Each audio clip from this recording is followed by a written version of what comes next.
Guys, what is going on? Right? What is going on, guys? Here we are, guys. Locke and I in the space station, dodging the asteroid as best we can. Right, guys?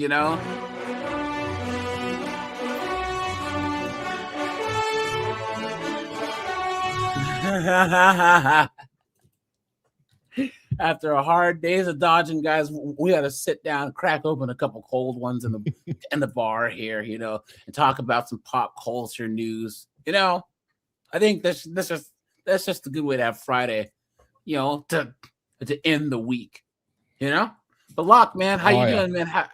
How's your week? Oh, man, the week has been fantastic. I am so happy that Hollywood has finally come around to teaching me the true way to be masculine. First they tried with Pedro Pascal, and then, no, they just went full on Elliot Page. I feel so enlightened and energized. I'm really happy to be here, man. Yeah, we all know, was it Pedro Pascal? I mean, come on. Gay! But he's a creep. Have you seen when Willem Dafoe had to check him for touching his wife too much? Come on, look at this. Oh yeah, that does not surprise me at all. Pascal. Here you go. Watch. Hold on. Come on. Watch. Guys, we are starting off with some foolishness today. This guy, he's a weirdo. Anyways, guys, watch. Gal has gone viral after a creepy moment of him stroking Willem Dafoe's wife's face right in front of him. It looked like Willem Dafoe was very uncomfortable and not hey, buddy. happy with how Pedro his wife. Hey, when you got starting to see a pattern with Pedro Pascal creepily touching his co-stars. Ugh. Yeah. And Willem Dafoe, when you've got the death stare from Willem Dafoe, know you done screwed up. Yeah, not good. Ceruvio, hey man, thanks for the membership, man. I appreciate the support, my friend. All hail. That. Thank you. Yeah, guys, can I really say that Pedro Pascal is a weirdo? He was good in Game of Thrones. He was good in Buffy. He was good in a couple. Everything post Game of Thrones was just annoying. Then he was just everywhere. You know what I'm saying? Hold on. I saw a video once of some guy, like a guy and his girlfriend going to AMC to watch a movie, and they go to the now playing posters. It's like, hey babe, what movie do you want to see? You want to see the movie starring Pedro Pascal? Or what about the movie starring Pedro Pascal? There's also the movie that's starring Pedro Pascal. Like, you couldn't. Dude was like the freaking herp derp. You couldn't escape it. Yeah. Yep. I never understood it either. Where's this from? I do agree with you. I mean, I'm a Game of Thrones nut. Like, I freaking love Game of Thrones. And yeah, I will agree. He was a great Oberyn Martell. Like, if you know the character, he was great at it. But everything else I've seen him in, with the exception of, I don't know, maybe Narcos. But when I looked at that, I go, he was fine. Yeah. But it's like they were trying, like, I think it was for a solid year, they were trying to say Pedro Pascal was the pinnacle of 21st century masculinity. Yeah, right. Please. The lie detector determined that was a lie. Horrible, guys. Horrible. And here's the thing. There was a Reddit thread that I found. It was basically saying that all male feminists are all creeps. All of them. They're the biggest predators. Are the male feminists. So guys, let me know in this chat if you agree. All these male feminists are all creeps and weirdos and losers because they have no other game, right? So they try and disarm women by, yeah, man, we should all just like listen to women, bro. And I like to wear like women's pants, bro. Yeah. I mean, my masculinity is not threatened by like, wearing pink, bro. Shut up. Yeah, my therapist. Yeah, like it's like there. Do they ever bring up having a therapist or something like that? Yeah, and then openly talk about what they discussed in therapy. Any guy that calls his outfit his fit, I never understood that. That's how you know you have a problem. You know what I'm saying? That's how you know you have a problem. I'm trying to find his actual filmography. Hold on. Maybe I can go to IMDb here and pull it up. Oh, yeah. Okay. Hang on. I guess. Yeah, I want to look at this myself. He's a total scumbag, dude. A total scumbag. And he lives in this bubble of Hollywood foolishness. You know what I'm saying? All right. Here we go. Mandalorian movie, trash. Fantastic Four, trash. The Materialist, trash. I don't even know what Gladiator 2. This is The Last of Us, trash. SNL's trash. Gladiator 2, trash. What is all this stuff? You know, you have the Mandalorian. It's the Hollywood conspiracy, pretty much. I mean, it's Wonder Woman 1984, trash. Oh my God, I forgot about that one. It's the Hollywood conspiracy. Pretty much, they find people who are willing to sing the song and dance the dances and humiliate themselves on a global scale. And in exchange, they get work. They get more work than they know what to do with. And the more they flog themselves on the altar, like the more positive coverage they get. Yeah, but here's the thing. It's gotten even worse since 2016 because then the whole toxic fandom thing started, and they have a built-in way to ignore their customers. Guys, in no other industry can you say that the customer's wrong except for Hollywood. Think about that. Oh, you guys are chuds. You're Trump supporters. You're sexist. You're a misogynist. Name any industry where you can just keep making mistakes over and over and over and over and over, clearly making mistakes, and they just get dismissed. Yeah. Ridiculous. Yeah. They don't care. They don't have to care. Like when you actually take a look at when you follow the money, it's actually this very weird circular pattern. Yeah. None of these businesses go under. They don't, because what ends up happening is they keep propagating the current thing, the current narrative, whatever. And even though they hemorrhage money, another multi-billion-dollar company swoops in to bail them out and influxes them with capital. And then they, in turn, like I think it was remember Bud Light? Like Bill Gates ended up giving like $100 million to Anheuser-Busch after the whole Dylan Mulvaney debacle. Well, they fund each other. They end up merging or getting bought by the Chinese, because that's what's going on with video game publishers, right? They're getting bought out by the Chinese and the Saudis, but I don't think that the government lets that happen with these movie studios. But they can do whatever the hell they want. I mean, when Hollywood's job market change in film and TV employment. Look at that, guys. Bam. Look at that. Yep. So 2020, the cough, and then guys, this is a really good example of what I was saying. Locke, what happened here? What do you think happened here? People started going back to work. Using what money? Remember 2020 and 2021, all these studios. Okay, before 2020, guys, name the streaming services that we had in 2019. Netflix, Hulu, Tubi. Tubi was a good one. Tubi. That was it, right? More or less. I mean, those were the big ones. Yeah. And then what happened in 2021?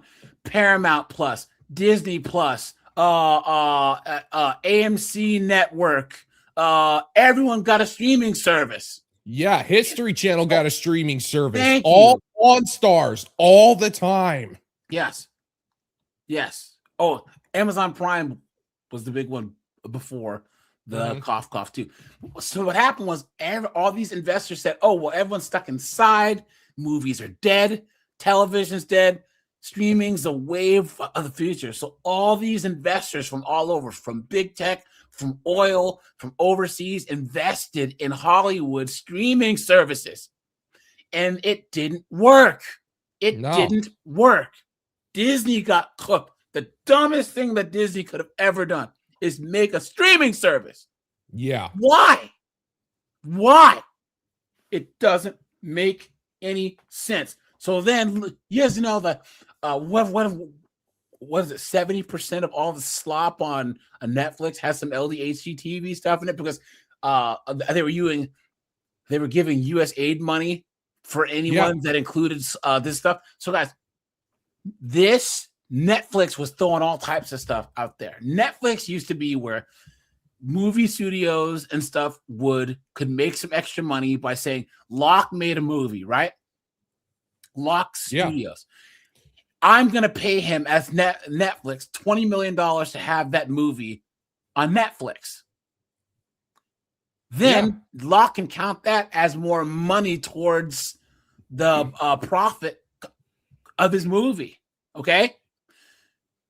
Now, if Locke makes that extra money, right, for all his movies, let's just say he's making $60 million a year putting his small movies on Netflix. Well, then Locke just decides that he's going to make Locke Studios Plus and make his own streaming service. Well, he's going to lose that revenue. And then he has an overhead cost of keeping that streaming service going. Hey, but I've got a brilliant idea, okay? What I'm going to do is I'm going to go to moderately popular YouTubers and give them a sponsorship to plug my streaming service and how it's different than every other streaming service out there. It's crazy how many streaming services are out there that no one's ever heard of with stuff that nobody wants to watch. Like with Netflix, I think I understood what Netflix was doing. So back in the day, the video store days, back when things were sane, like video stores were hungry for inventory. They had shelf space. So pretty much they would buy up whatever they could. You had your new releases, but you also had like these Beam TV movies. There were people who were shooting backyard videos, like in their backyard on camcorders. Video stores were like, yeah, we'll carry it. We need the inventory. Yeah. When Netflix changed their marketing strategy, because you remember what Netflix was originally, what Netflix originally did, right? Yeah, you would get a DVD sent to your house. Brilliant strategy. It was brilliant, and it was also great for video pirates.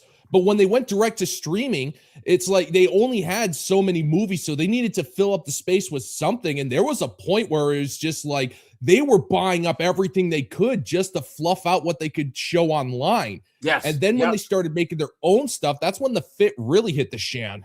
Yeah. But guys, look at Disney Plus's numbers. So November 2019, that's when they first started throwing this around. And then the cough, they really started putting numbers. And right around 2021, 2022, look, bam, it dropped.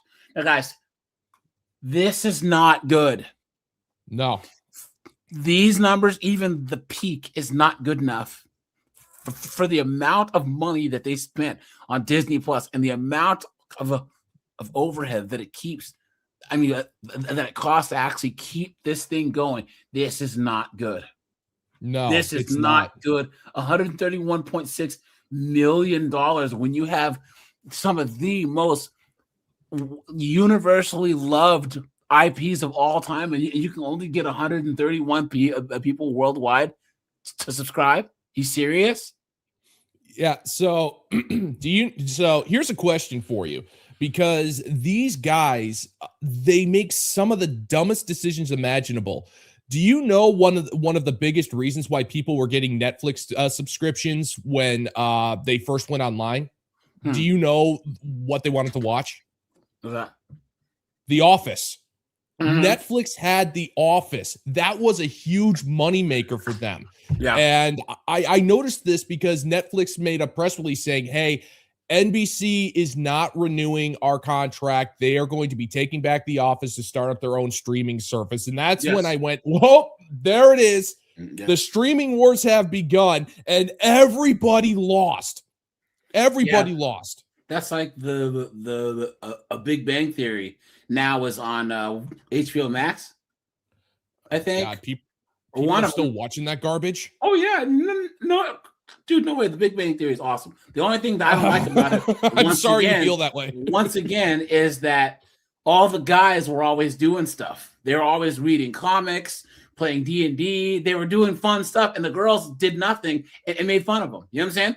Just drank wine and talk shit. That used to drive me absolutely crazy. But guys, look at this. They're making $3.68 billion in 2024, and now they're down to $2.86 billion. That's terrible. That's bad.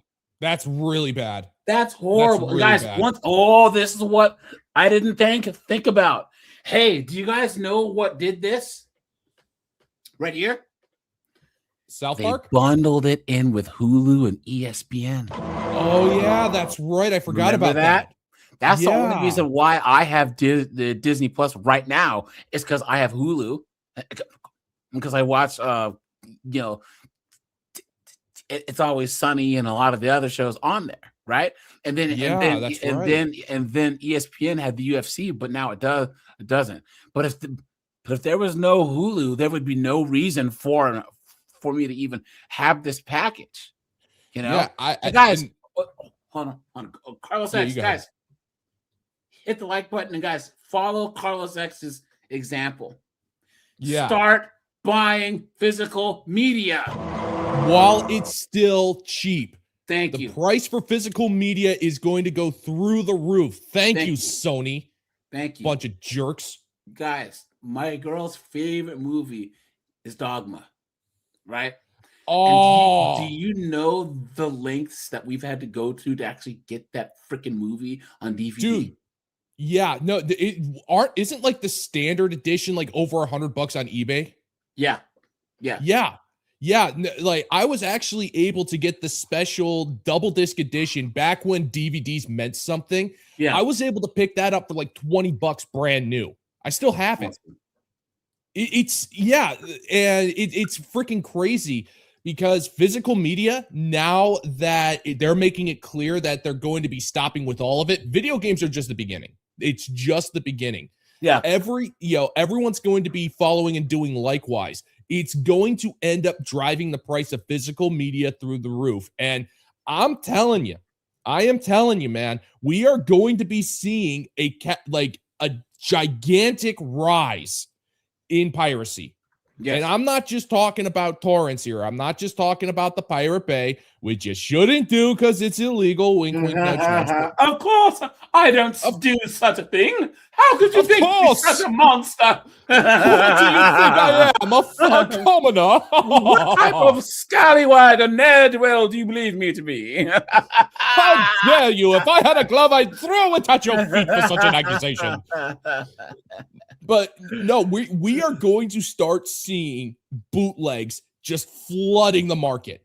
Yeah. Because that's just the way it's going to be. Nobody is going to want, because there's only a finite supply of DVDs out there. Yeah. And I was actually doing this for a while because, for example, like my dad, for his Christmas present, I bought him the entire series of Babylon 5 on DVD for like less than $60. Nice. Yeah. Those days are over. Yeah. People are going to be seeing DVDs. And is the video quality great? Well, if you care about that stuff. But here's the thing, though. I like that, though. I like when stuff looks like a movie should. I don't like Blu-ray. I don't like HD. I don't like when you watch Indiana Jones and it looks like he's in the room with you. I don't like that. I don't like it when they re-release it and clean it up. Yeah. I really don't like it. It's not supposed to look that way. And it just, like, I thank my lucky stars that I was born in the 80s because I remember I long for the sounds that VCRs made. Yeah. It was an experience within itself. Yeah, but have you seen how much the original Disney VHS tapes go for now? Oh, they're going for a lot right now. Oh, yeah, the clamshells, the white clamshells. Yeah. Oh, yeah, it's the crazy. Original Beauty and the Beast, $7,500. Aladdin, $50,000. Are people actually paying $50,000 for an Aladdin Black Diamond Edition clamshell? All these look at $120,000 because this is real. Yeah, it's not really all that surprising. And one of the things that actually kind of bothered me about the physical media market is the way they go about, like, Nintendo cartridges are a great example. They have a service. I forget. Do you know what it's called? Like, you send in your cartridge and they put it in a plastic box with a rating, like they do for rare coins. Yeah.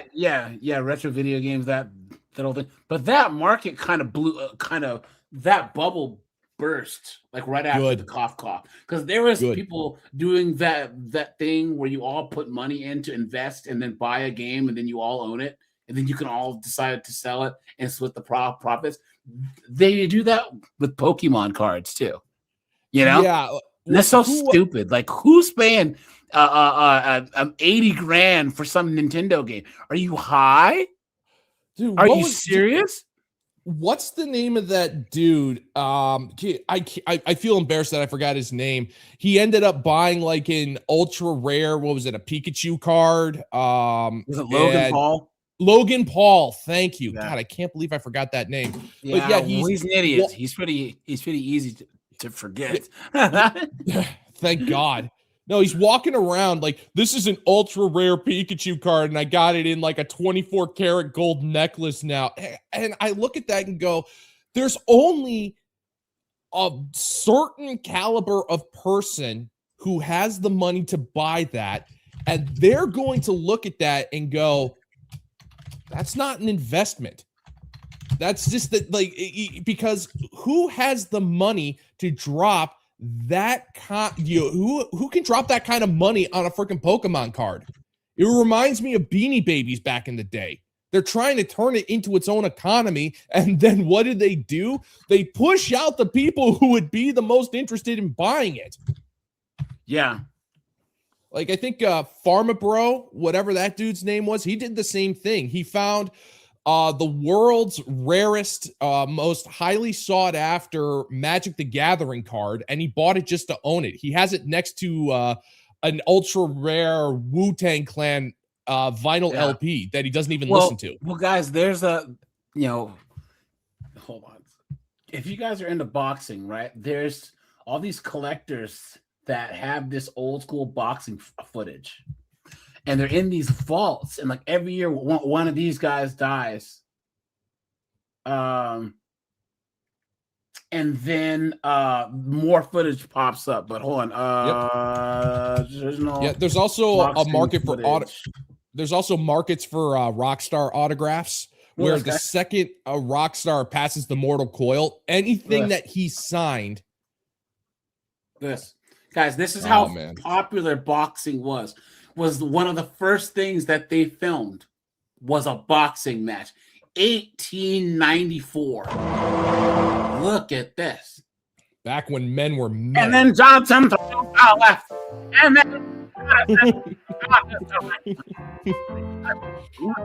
oh, he's going in with a knuckle duster. He's got a freaking thong on. Look at that. And Johnson throws the right hand. It's a massacre. It's one of the craziest things I've ever seen in my life. Two of the best boxers in the world are going up against one-on-one, and this is going to be a long match. 5 whole rounds of bare-knuckled Donnybrook. Look at that. God. But yeah, guys, people don't realize how popular that boxing is. Let me show you one thing. Hold on.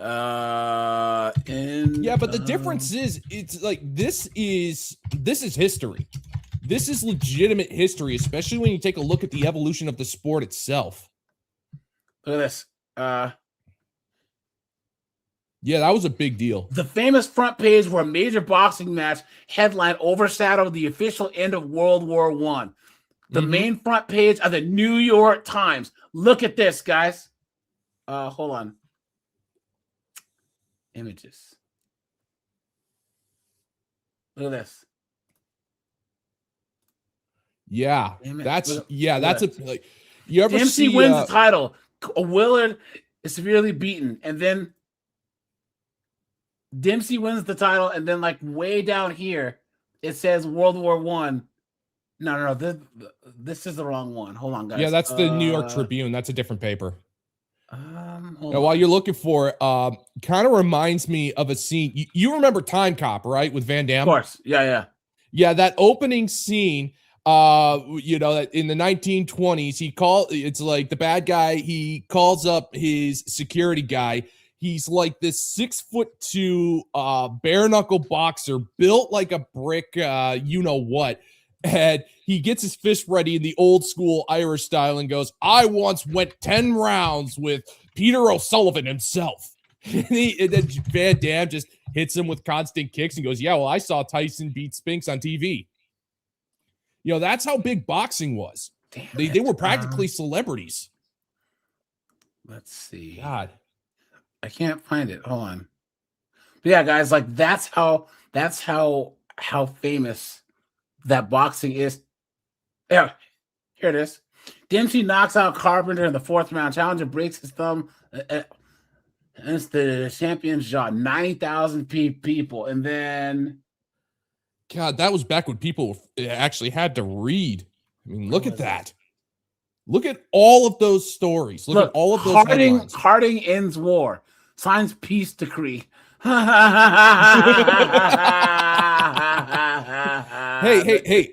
When you're talking about Harding ends war. Look at this. Look at this.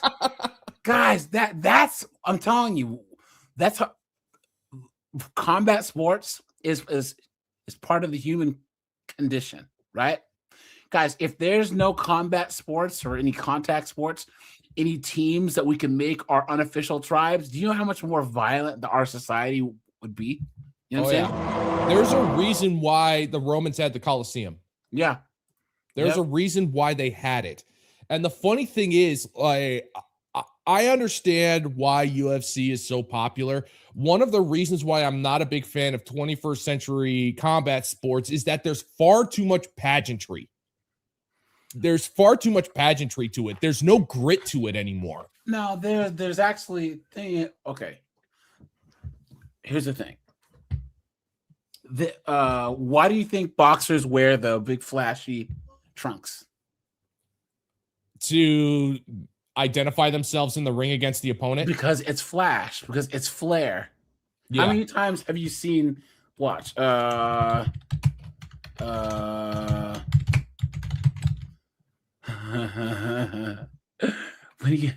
Nassim Ahmed coming out on the friggin' flying carpet? You know what I'm saying? How many times do you see? I got to admit, that is kind of awesome. Boxers coming out with rappers and like the pyrotechnics. Guys, all of this stems from pro wrestling. Yeah. The wrestling show. Pro wrestlers did it better. I'm sorry. I know that might Japan, be on. Oh, Japan. Oh man, I freaking love the entrances here for MMA and boxing are the same as pro wrestling, right? Yeah. But my point is if you, I don't know if I can show this because this is copyright, but guys, back in the day there was no TV. So the wrestling show would come to town in the 1800s, 1885. We're in rural Wyoming, and a bunch of wagons show up, right? And then in the town square, hear ye, right? And then all of a sudden, Locke the Annihilator comes out and goes, there's this horrible varmint that's been talking mess, and then I come out and we talk mess, and we build up to a wrestling match. You know what I'm saying? And that's when all the costumes and the robes and the personalities started. And boxing actually took that to where, did you know, Locke, that there was that each state had a belt in boxing? There was that doesn't surprise me at all. Yeah, before it became conglomerated. Yeah. Well, but that got you to the New York champion had the most clout. Mm-hmm. So you had to beat the New York champion, and then you went to the United States champion. And then you had to fight the U.S. champion to get to the Intercontinental champion.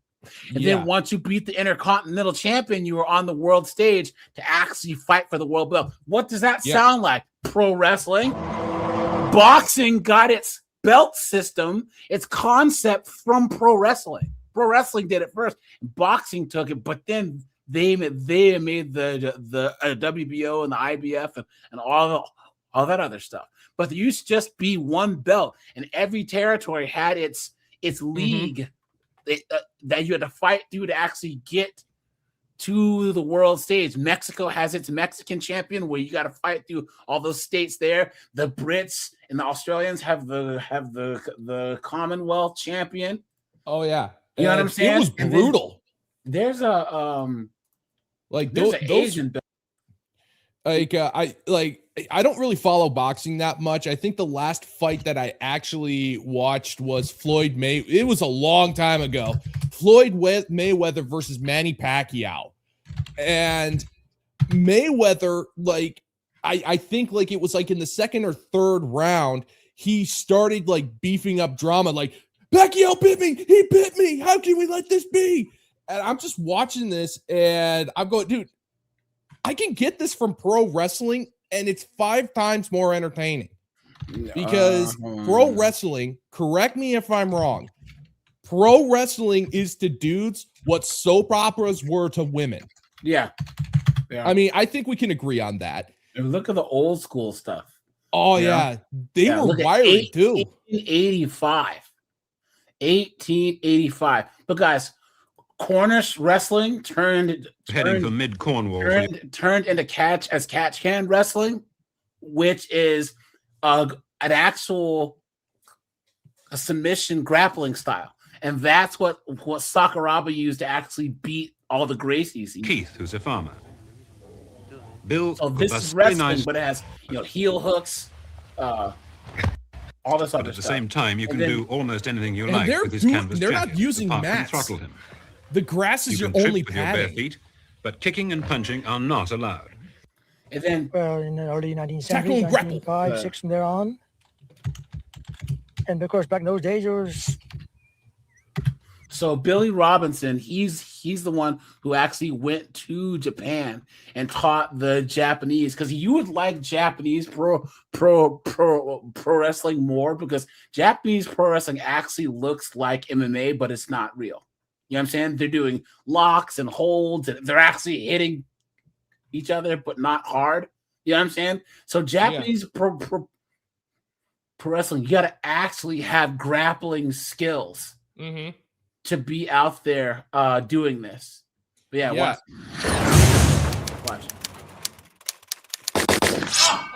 With us, your favorite ways for breaking posture from the standing position. He's still up from standing. Show me, grab hold of him, show him position. So if I'm right here and he's right. So if I'm here with you and I can't pull your head, I'm going to slit this here. I'm going to pop your head up. So here, and now go straight into the double wrist lock. For one reason, this will change anybody anytime. You know? That'll he elbows him. That'll change anyone anytime. Yeah. I can't get in here. I want to turn the thumb down and turn my head into your leg. Now that is catch can wrestling right there. Yeah. Anything that you can do to inflict damage on the guy. Yeah. You drive your head into his you drive your chin into his in his eyeball when you're on top of him. You know what I'm saying? Yeah. You drive your forehead into his neck. You make sure to not shave enough to have a 5 o'clock shadow, so you can rub your 5 o'clock shadow and across his eyes. Catch wrestling's brutal, man. Oh yeah, and here's the thing. Like, I have a deep respect for professional wrestlers because those guys put their bodies through the ringer. Yeah, and the thing is, what people don't realize is, like, you've got like WWE. You know, I always want to say F, but it's like those guys, you've got the big show. You know, you had Monday Night Raw and you had SmackDown, but they were doing constant, like, non-televised shows. So they're going out there and just getting slammed on the mat night after night after night. And they're expected to show up and do a huge, like, national television show where they have to bring their A game. Yeah, and every night they have to, like, okay. So, like, this guy Fujita, he's actually an MMA fighter. Guys, a lot of combat athletes in Japan do pro wrestling to stay in shape. Guys, K1 kickboxers, Japanese boxers, Olympic judokas, they all do pro wrestling and they make it part of the storyline. Guys, go and watch Japanese pro wrestling. You know, these guys are not playing. And then another thing too is, and then we'll actually get back on the topic. That's Josh Barnett. He's a American. He's a former UFC champion, but he's a catch wrestler, and he's big in the Japanese MMA scene, and he's also big in the pro wrestling scene. And he says specifically, what's more dangerous, MMA or pro wrestling? But why? Pro wrestling. Why? Well, because you're doing moves that you don't do in MMA. Like, you're doing backflips off the top rope. No. Because in MMA, you're only worried about your own safety. In pro wrestling, Locke, I'm putting my safety in your hands. Yeah, when you lift me up to pile drive me. If you do it wrong, you can paralyze me. Yeah. By no actions of my own. When you pick me up and do your finisher, whatever, I am putting my my safety in your hands. Yeah. Yeah, like that actually. So that actually makes sense, because you take the Undertaker for example. Yeah. His finisher for about 15 years was the Tombstone Pile Driver. Yeah. It looked awesome. You could tell it was a finisher. But I want to say, I forget, he ended up injuring somebody's neck with it, so he had to invent a new finisher. So he created the Last Ride, where it's impressive. I mean, you've got like this 6'5" juggernaut balancing on the top rope to do like an arm slam. It looks great, but at the same time, it's not the same thing. Most people never use it. Think about the most valuable thing you own. The thing you'd keep for the right... Guys, for all you guys that are pro wrestling fans, there's no such thing as finishers anymore. No. The art of the finisher is over. They've had multiple matches where the guys hit their finishers multiple times. It's like, no, you know that when the Undertaker does the tombstone, it's over with. When the Stone Cold Stunner comes out, but Stone Cold shouldn't have to hit you 3 times. That's like Randy Orton said he will not diminish the RKO. No, RKO you shouldn't. Once and you're cooked. Right? That's supposed to be the pop. Yeah. That's supposed to get the crowd going. Like, I remember long time ago, Triple H versus Booker T. And like they were doing finishers left and right. And it took 5 minutes to end the match with Triple H slowly crawling to Sweet Chin Music. I'm going to get to that in a second. Like freaking crawling over, putting his hand on him. They don't do that? Okay. One of the reasons why the finisher became an actual thing is because well, it's theater. Well, satellite and cable and regular television, they had certain blocks that they had to do pacing. They had to do certain pacing. Now with the WWE network and Netflix, they can take as much time as they want. So they can draw these matches out. I mean, Jesus, WrestleMania is what, 3 days now? Are you serious? Geez. How do you go from 3 hours? 3 hours. Yeah. But here's the thing. In the old school territories, right? They didn't really do finishes. So it was kind of difficult to just call the outcome of the match. Like one day you and I were wrestling, let's just say I would win. Well, then I would just do some suplex and pin you and whatever. But then they started saying, look, you need something to stamp the end of the match. Yeah. To fight, you know what I mean? And that was in the 60s is when finishers actually became a thing.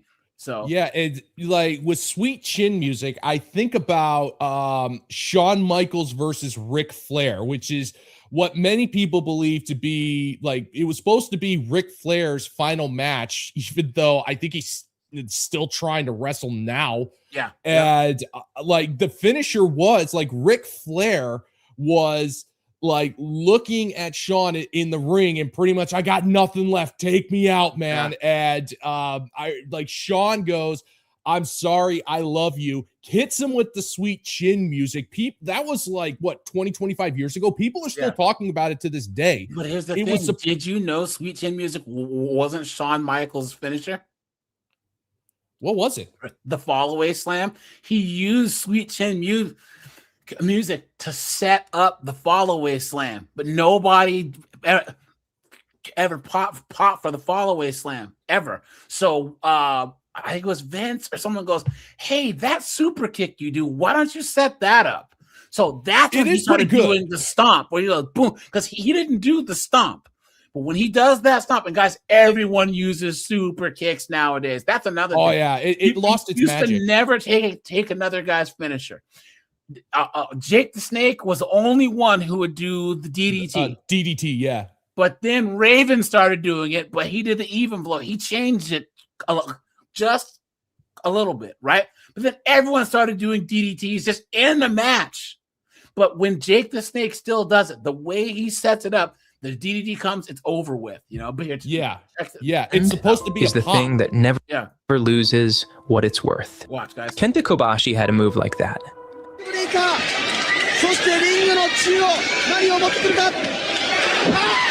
The burning hammer. Imagine if he messes that up. An inverted death drop. He lifts you face up into a fireman's carry, flips you headfirst toward the canvas, and drives the crown of your skull directly into the mat at full velocity. There is no safe way to take it. Every wrestler who received it entered the fall trusting Kobashi to find the half-inch of rotation that separated a wrestling finish from a spinal injury. He always found it. The move existed at the outermost edge of what a human body could absorb. You don't reach for something like that casually. In a career spanning 25 years, across thousands of matches, in front of millions of people, Kobashi used it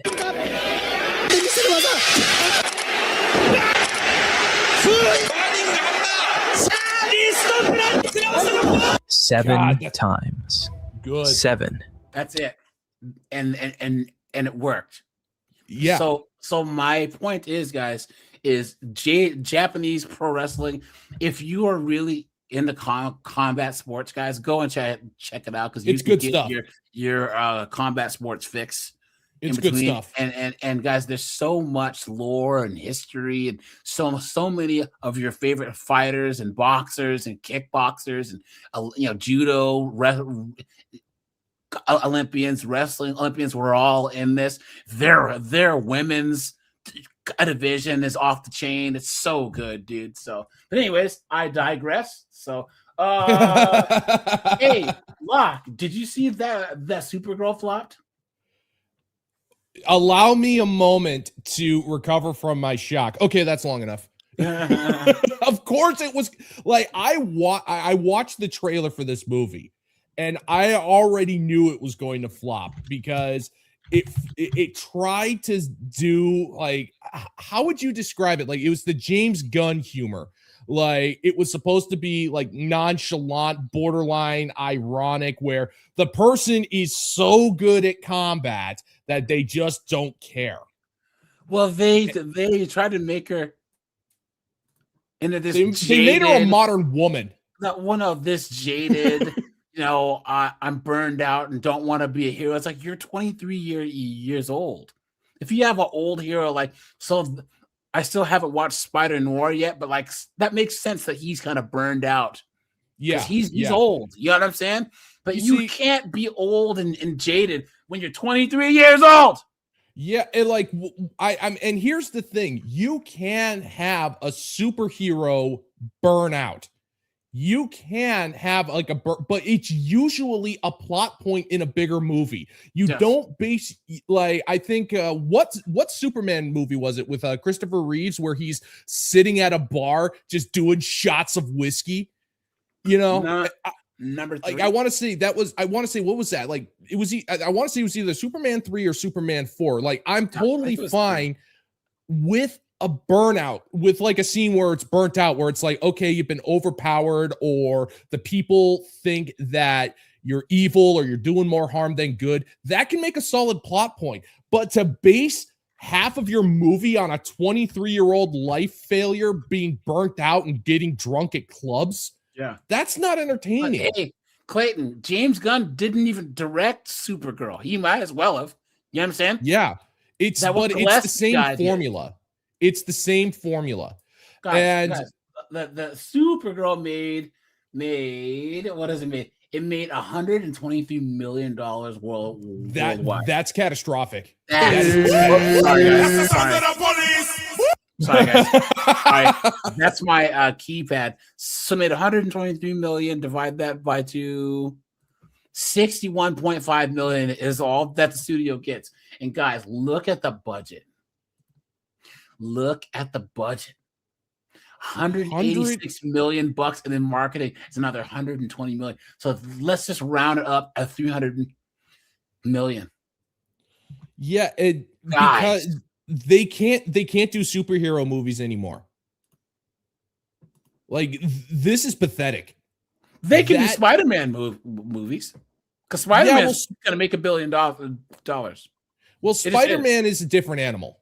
Yeah, Spider-Man is a different IP. I think because I think Spider-Man is significantly more relatable than most of the other superheroes here. You can't relate to Superman.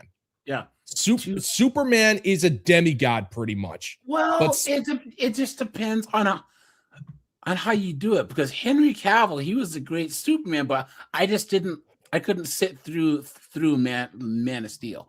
It was bad writing. It just wasn't.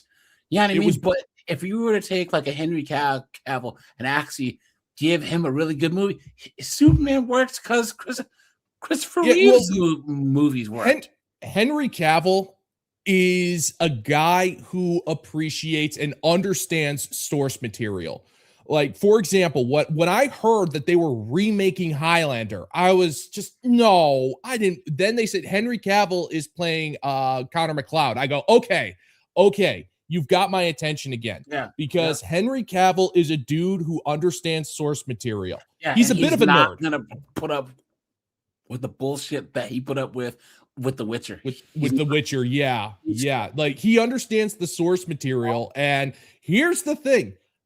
I would buy Henry Cavill getting into a sword fight. Yeah.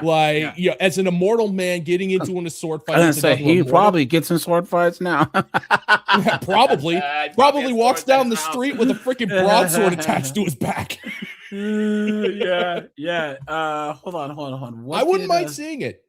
What did Chad say? Especially with the original Highlander, with the main character being Christopher Lambert. Yeah. Like, when I think of Christopher Lambert, I don't think of sword fighting. You know, like you take a look at him, he's kind of a wiry guy. He's got a great personality, but you watch it and it's fun. Highlander was a fun movie. Yeah, it was just so out there, but it worked. It was such a unique combination of music and atmosphere and concept that just came together, and it just worked. Because if you would have told me, like, how do you even pitch the idea? You know what I mean? It's crazy. So I can imagine the pitch meeting. We're gonna have Sean Connery as a samurai trained Egyptian immortal. Spaniard. An Egyptian Spaniard, and he's going to say in a Scottish accent, "I'm not Spanish, I'm Egyptian." I'm Egyptian. He's going to train a Frenchman trying to do a Scottish accent. Who has severe myopia. Like, Christopher Lambert needs incredibly thick glasses. He's practically blind. And it worked. It was a fun movie. Movies aren't fun anymore. That's the problem. Well, you go to movies to kind of forget about life for a little bit, to just shut off your brain and be immersed in a world with a good story, with interesting characters. We don't have that anymore. No. And guys, now, if you want to have clear, concise, tight movies anymore, that's why movies like John Wick are so refreshing, or The Equalizer. What, hour 45 minutes, quickly paced, bing bang boom, it's done. You know what I mean? You can just put it on, watch. I was watching this. I was reading this article that was on this car site, and they were talking about the cars from Ferris Bueller's Day Off, and the person who wrote the article said, Ferris Bueller's Day Off is not a good movie. He's like, motherfucker, are you crazy? Ferris Bueller's Day Off's an excellent film. It's like 94 minutes. You can just turn your brain off, but there's still some lessons about life. It's funny. It's great. It's one of my favorite movies of all time. But can you name any movie right now in the last 10 years that you would rather watch than Ferris Bueller's Day Off? Hang on. I got to take a look at the date on something here. Give me a second, because I might have one. I just need to find out. I can't remember when it was made. Or look at Superbad, right? Superbad. Superbad was early 2000s, though. What I'm saying, though, is it's the same type of movie. It runs tight. It's not too long. The plot moves along good. It's just straight up entertainment. I can name a movie that I would rather watch than Ferris Bueller.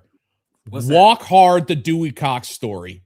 You ever see that one? No. I gotta check it out. Dude. So pretty much John C. Reilly ended up creating this hour-and-a-half long rock biopic parody of, it's like Dewey Cox is a combination of what is it?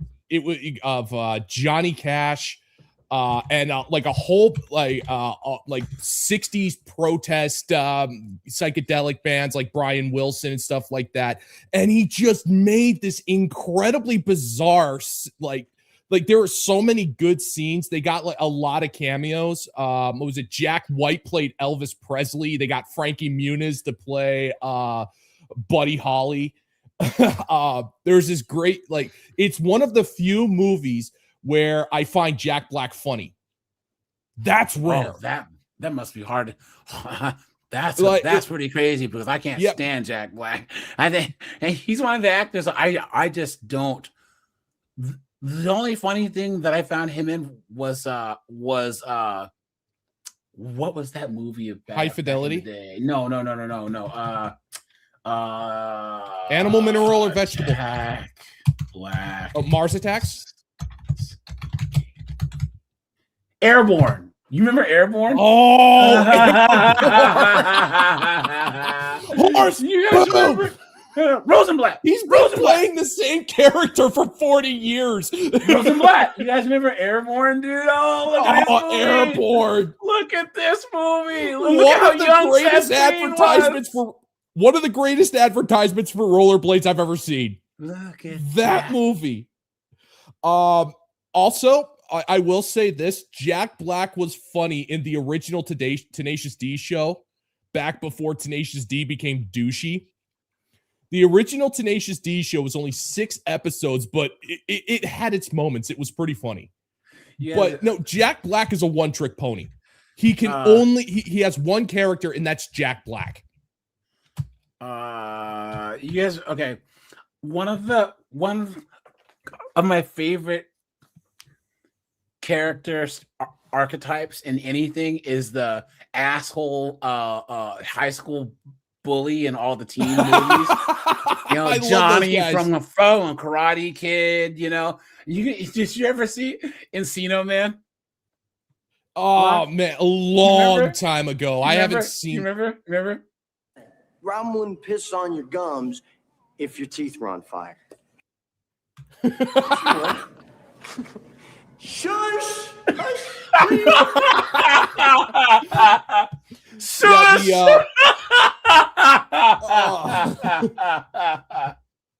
That's his thing. He does. Shush! Shush! Dude, I miss movies like that. They knew what they were making. It's like, guys, we're not making award-winning cinema here. We're just like, ham it. This is high school. Ham it up. Fad. Oh yeah, his name was Fad. Forget it. What happened? No, you muted it.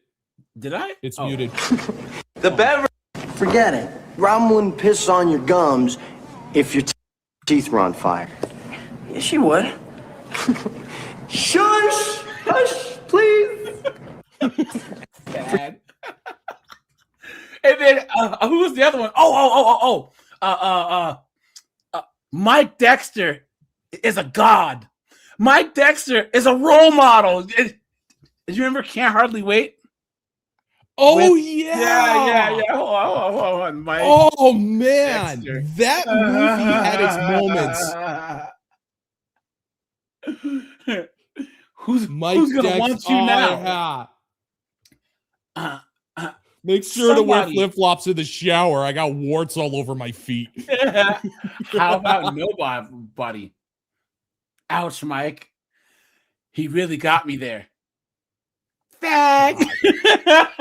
I can kick the ass of everyone in this room. Oh my god. Amanda. Amanda. That's not funny. Amanda. Who's gonna want you now?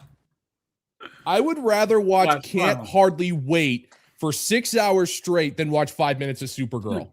Can we talk about, guys, how yammed up now that this chick is? Oh my god, Jennifer Love Hewitt. Oh, dude, do you see the yams on this broad now, dude? Yes. Do you see the buns on this chick? And everyone was talking shit like, nah, dude, she looks, man, no. Like, dude, AJ, actually, I did a Patreon video a few months back that was inspired by you, where I actually saw a clip from the reboot of I Know What You Did Last Summer. Mm-hmm. And I was watching this and I went, where are the hot chicks? Like, slasher movies are supposed to have hot chicks. You know what we got? We got a couple of mids and Jennifer Love Hewitt, and she looks like a suburban mom. Like, here's the thing. Like, I think she wasn't acting much anymore. She had some kids, put on a few pounds, whatever. But they're trying to market it as like Jennifer Love Hewitt is back. It's like Jennifer Love Hewitt used to be hot. And that's why, I mean, we weren't watching her movies because of her acting ability. Dude, what I'm saying is, look at this now. Look. I'm just saying she's aged pretty good. Look, she's filled out pretty good. I'm just saying. You know what I'm saying? Bad. Where did these yams come from? I don't know where it came from. I mean, but everyone's acting like she's like 500 pounds. She did. Yeah, I mean, here's the thing, though. If I had the choice between watching a movie with Jennifer Love Hewitt and from now or from 1999. I'd rather watch the 1999 one. I mean, call me sexist, call me whatever. About is her looks right now. Everyone's acting like she's like terrible looking now. No, she's not bad looking. Out. She has a figure. Bryce Dallas Howard. I don't know where in the world this came from. BBL. But man, no. She's always looked this way, and she always said that she was always self-conscious about it. That's why in some of her movies she like wears sweaters or like longer things to cover it up. When you see her actually wearing pants, man, shoot. And this is Ron Howard's daughter. What is going on, dude? Ron Howard looks like a goddamn bridge troll, dude. Straight up. Yeah. Even back when he had hair during the Richie Cunningham days. Here we go. There was just something about him. Here we go. Somebody.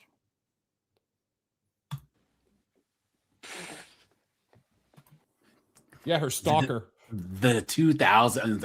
I mean, the 90s. Yeah, you guys remember? This is high school for me. God, I remember. How about Nobody? More like Nobody. He actually does play a pretty good drunkard. Gosh, Mike, you really got me there. Really got me there. What? Hold on, what is that?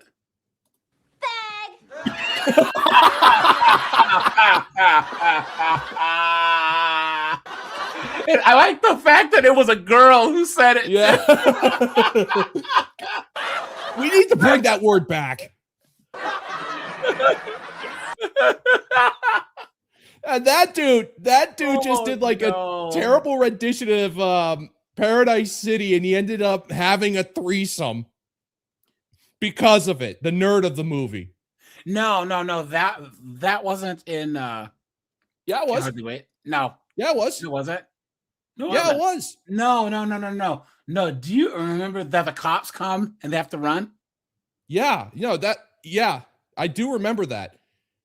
Dude, trust me. That like the movie can't hardly. Did you ever see Alpha Dog?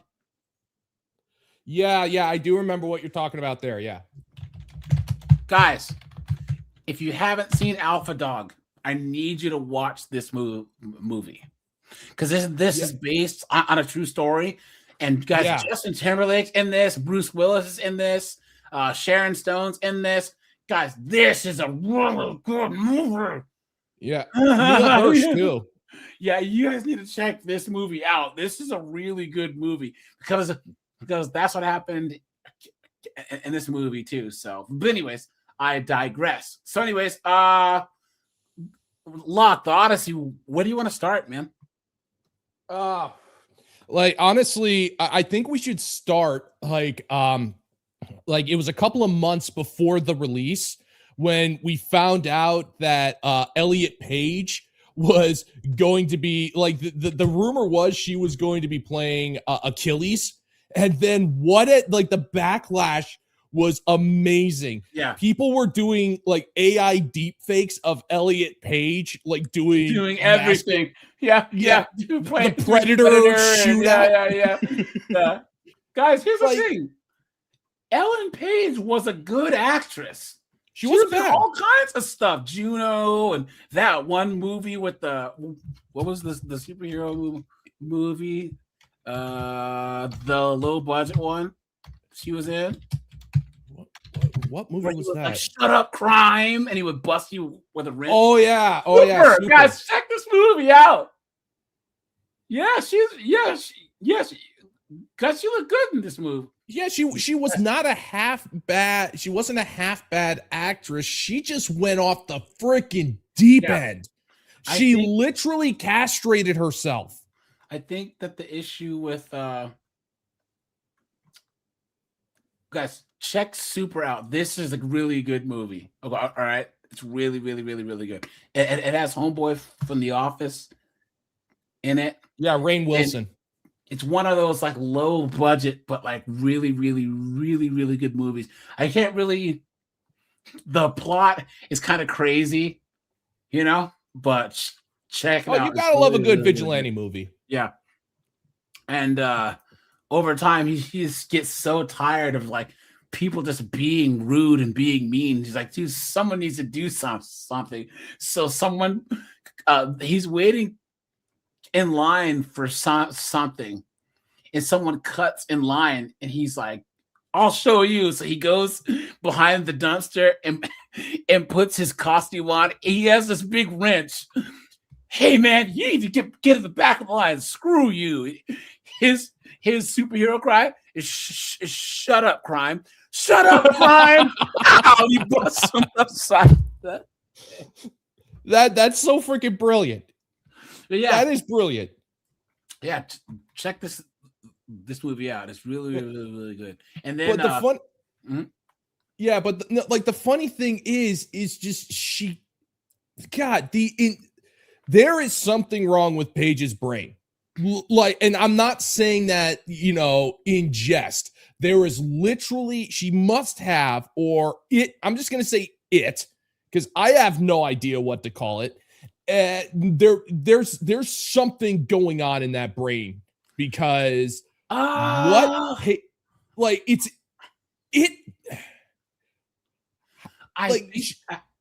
think the issue, the thing that makes this even more crazy is that Ellen Page did this after she became popular. After she became successful as an actress. Yeah. Like, this wasn't like she had starred in like one or two things. She had clearly had her own brand, her own style, her own type of projects she works in, and then just went completely left. Yes, and unintended. Usually, like when I see this kind of stuff, usually it ends with guys like John Leguizamo just freaking going full on left crazy, just saying the words and whining all the time, crying oppression, blah blah blah. Paige took it to a whole new level. I think I don't know, like a lot of women who do this whole transformer thing are women who are not conventionally attractive. So they say, oh, well, I don't feel right and I don't get the same outcomes. So I must, and that uncomfortability plus other mental issues, I think translates into this. Ellen Page was not an ugly one. I wouldn't let her buy me lunch. You know what I'm saying? Like I'm not trying to say she's gorgeous, but what I'm saying is like, she was cute. Yeah, she's a cute girl. She was cute. What I just don't get what this is, other than there has to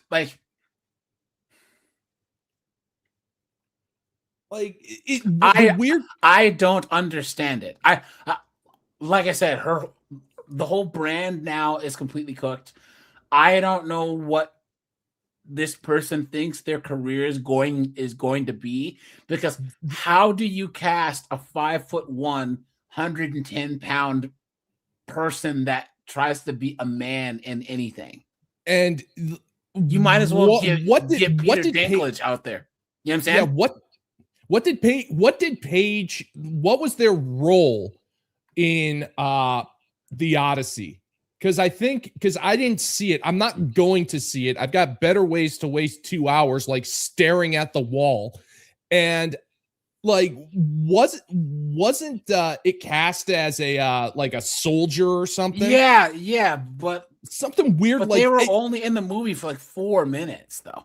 That's just the thing. It's like, why even have them in their period, guys? They say that Lupita Nyong'o was only in the movie for like 4 minutes. And who did she play? Was it Helen of Troy? Yeah, no, that was, oh God. Like, people call her Helen of Detroit. Oh! There probably would be some dudes in Detroit who'd start a freaking gang war in her name or something. Ridiculous. But yeah, guys, I just don't get like, look, she had the look, she had the style, she had the successful career. She had the box office draw too. What would make her do this? I just don't get it, because she already went lesbian and then started dressing like a man. Maybe it was the circle she was in, because if you look at a lot of the detransitioners and they talk about part of it's social pressure, right? Because it's a cult. Like like I've actually seen some detransitioning videos. Yeah, and really, really sad. Yeah, it is. It is. I feel bad for them.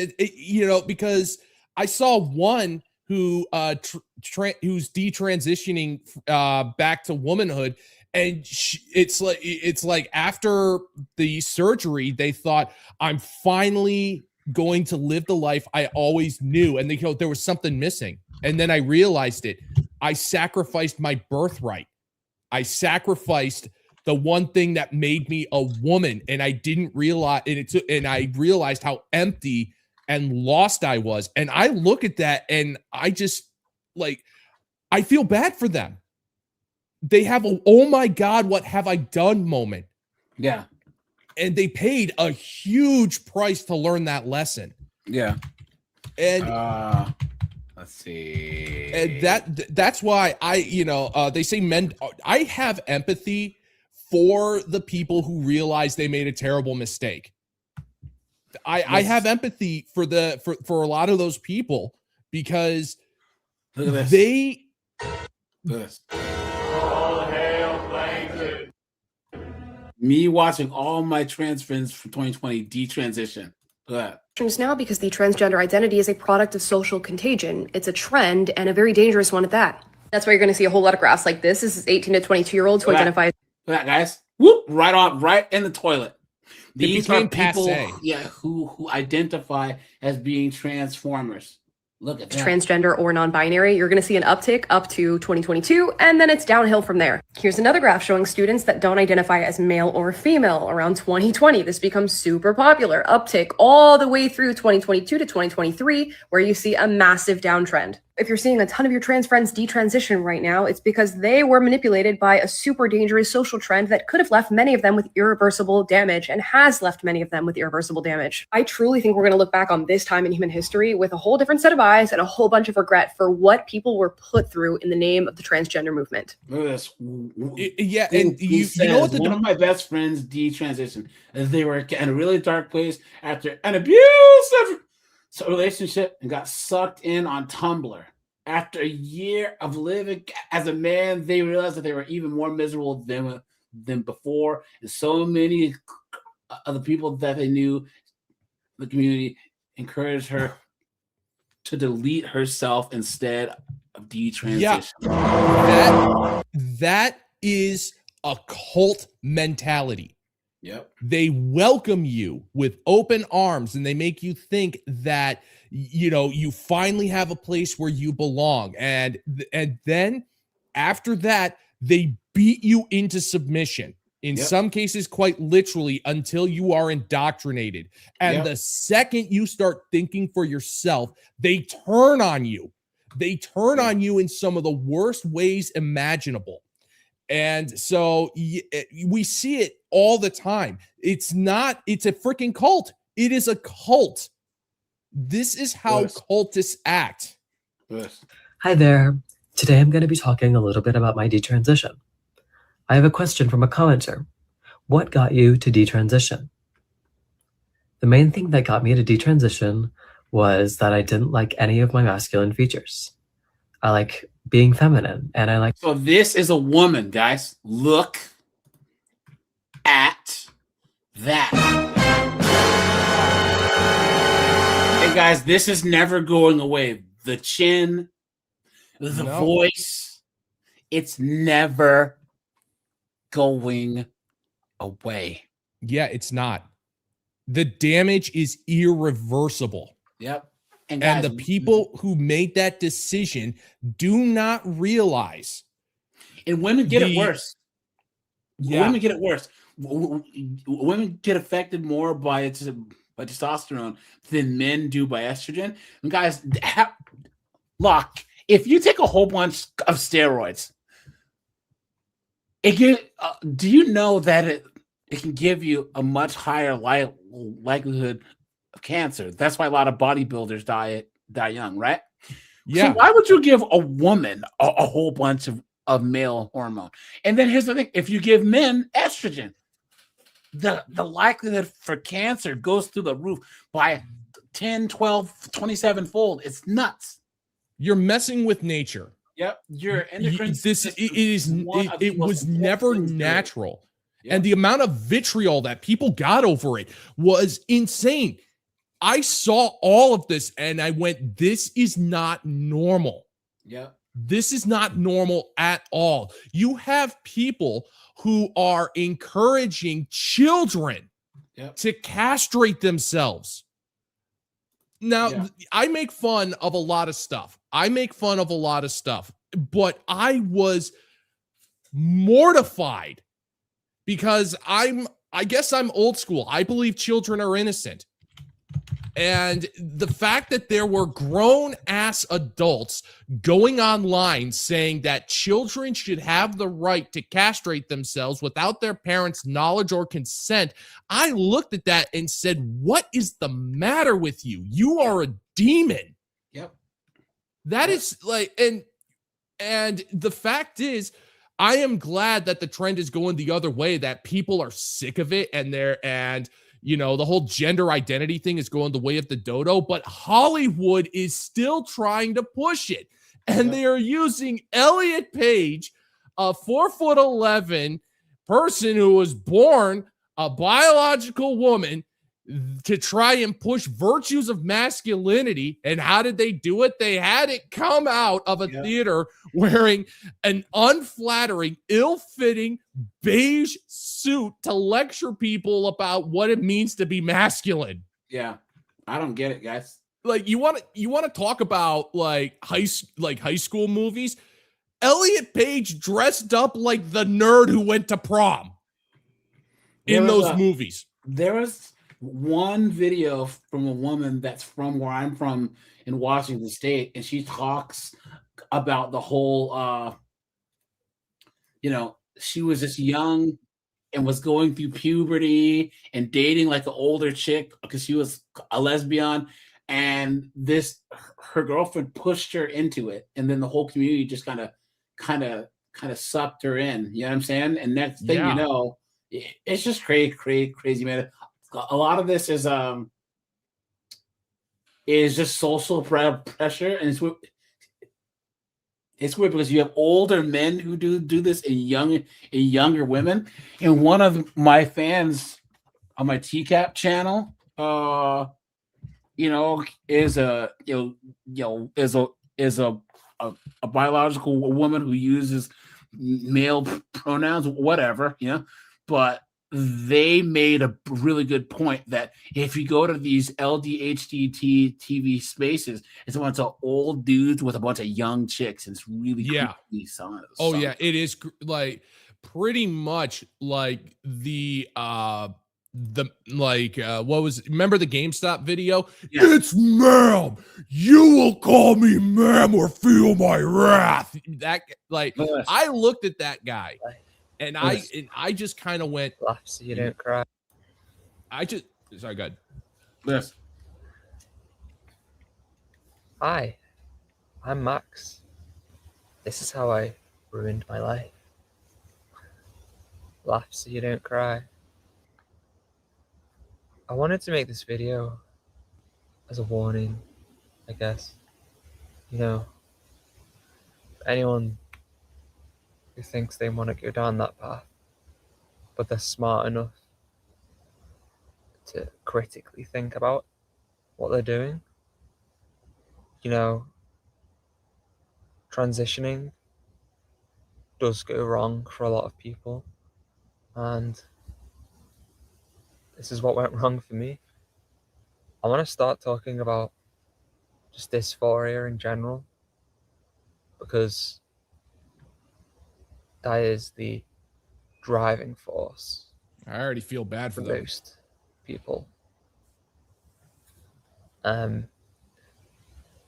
For me, it's hard to say where it started.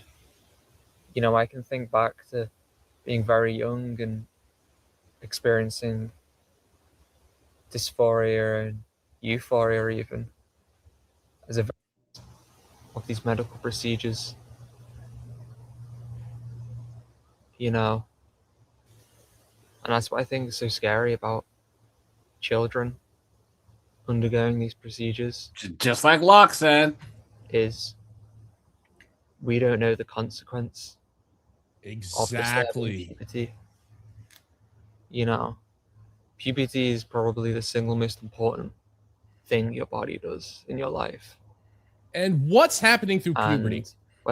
Well, they actually think that puberty blockers, you just stop taking them and then your body just catches up to itself. No, if you take these blockers from 12 to 18, I mean, that's it. Like, your body's just not gonna. No, that time is over for you. Yeah, and AJ, let me ask you a question here. Was puberty fun for you? Of course not. Yeah, puberty sucks. It freaking sucks. You're in this point where you're not a child, but you're not yet an adult. Nothing makes sense. Your body is changing. You're doing it through middle school, which is hell for like 99% of people. Of course you're going to be confused. Of course nothing is going to make sense. Yeah. And that's why that is the prime age to target people for this crap. Yeah. They don't know what the hell is going on. And then you have all of these people saying, well, maybe you were born the wrong gender. And they were able to convince like millions of impressionable kids going through hell. The majority of people that are going through this at a young age are young girls, right? A lot of guys tend to transition later on. You know what I'm saying? Like, there are some young boys who will do this, but you see in their 20s, 30s, 40s, you see men, whereas 14, 15, 16-year-old girls. But remember, girls have a harder time during puberty because their body changes more. You know what I'm saying? No, absolutely. Like, I have absolutely no idea what a girl goes through when it comes to puberty. I'm not about to, Robert, I don't know if this person was born male or female. Yeah, I was wondering that. Thing. I think that this is a woman who transitioned to a man, and then side effects brought me so much.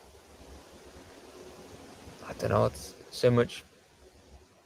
You can always take a look at their profile. It might say there. For me was when I was 17 or so. When my beard first came through. Oh, okay. My face. So, so this is a guy who transitioned to a woman. So I started getting problems with my eyes. I started getting dry eyes for the first time. But I've always been into computers and gaming and stuff, so I just thought it was that. Kind of brushed it off.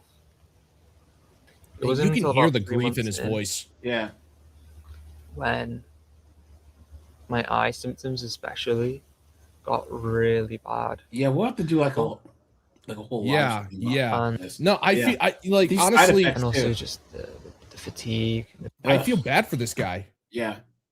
I feel bad. You can hear just like you can hear the grief.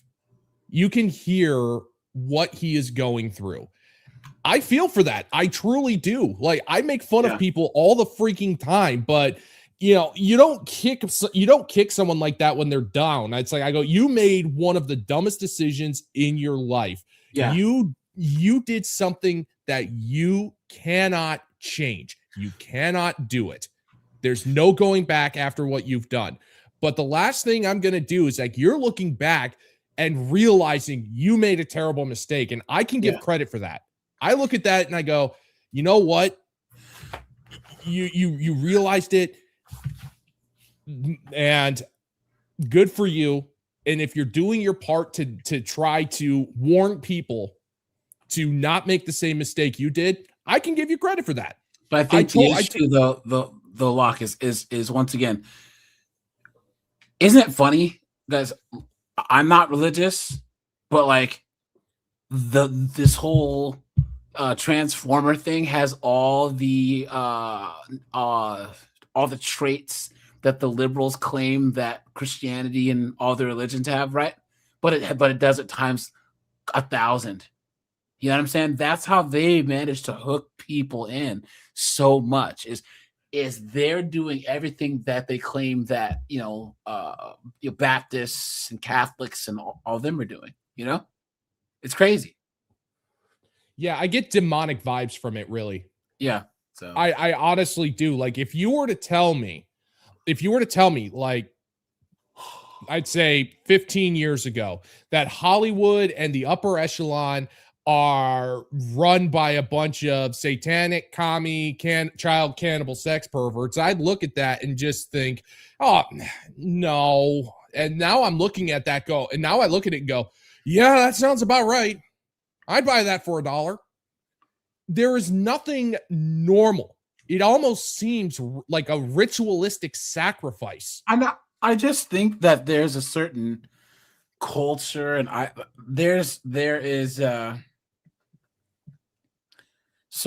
there's corporate culture, there's geographic culture, right? And there's LA has its own culture, just like New York does. But here's the thing: oh yeah, in order to make it in LA, you have to have a certain type of, you have to adopt their ideology. You have to assimilate, because it's not just Hollywood; it's California as a whole. You know what I'm saying? Yeah. Well, not the Inland Empire, but their politics, all that embodies all of this. So it's not just Hollywood. Hollywood, I think that they're just Well, I mean, the upper echelons of power, like Hollywood is just a branch of it. But you're absolutely right. I spent some time in San Francisco, more than I care to admit. Like, I lived overseas multiple times, never had a problem, never had culture shock. I was able to just adapt and acclimatize fairly easily. 5 years in California, I was living on Mars. It was Mars to me. Nothing felt normal. Like, it was so weird. Like, the attitude, the politics, none of it made any sense at all. And of course, you can't say anything. You can't look at them and say, guys, this is not normal, because that'll unleash hellfire and brimstone if you talk to the wrong person. You just have to be a quiet observer. Kind of felt like Willard in Apocalypse Now a little bit. Yeah. Minus the whole, taking out Marlon Brando with a machete part. Spoiler alert. Yeah, guys, the whole, okay. So the Odyssey cost $250 million. Marketing budget's $125 million. Now, guys, I actually think it's higher because they've been advertising it since last. Oh, they pushed it hard. They were pushing it. It's gonna have to make $625 million to even break even. Okay. It only made $257 million its first week. That's not good, guys. No. This movie was supposed to be like, like Saving Private Ryan, or like some epic, or like Gladiator. You know what I'm saying? It's supposed to be huge. And guys, the second week drop off is going to be absolutely insane. Oh, it's going to be bad. Might break even, but it's not going to be blockbusters. It's not going to make $1 billion. There's no way. No, and it'll be quietly swept under the rug. Yeah. Nobody will talk about it in a couple of weeks. And this is a movie that had absolutely no respect for the source material whatsoever. Yeah. No respect for the source material. It's revisionist history of an epic. Yeah. Like, revisionist history. Go ahead. Just really fast. What people don't realize is, guys, Greek mythology is native indigenous Greek religion. In the same way that the Norse gods are. Because I know a guy where his family still worships Zeus and Hera and all that. They still do that. They aren't Greek Orthodox. You know what I'm saying? There's like 50,000 people around the world who are, it's called Hellenic something or other, but they actually do the ceremonies of Zeus and Artemis and all that other stuff. Just like the same way that there's Norse paganism, where there's people who still worship Thor and hoping to be Odin worthy of entry into Valhalla. Yeah, but that's their actual religion, right? Good for them. So when it's funny that there's no Greek people in this movie, when it's supposed to be set in Greece, is absolutely insane. There's no Greek people at all. So there was non-Greek people of European descent, and there was black people in it. That makes no sense. No, right? But the funny thing is because of revisionist history, they say, oh, well, they end up taking like a theory that's more or less debunked, say that it's factual. Like, well, they were doing trade with Africa, so therefore it's very possible, so therefore it happened.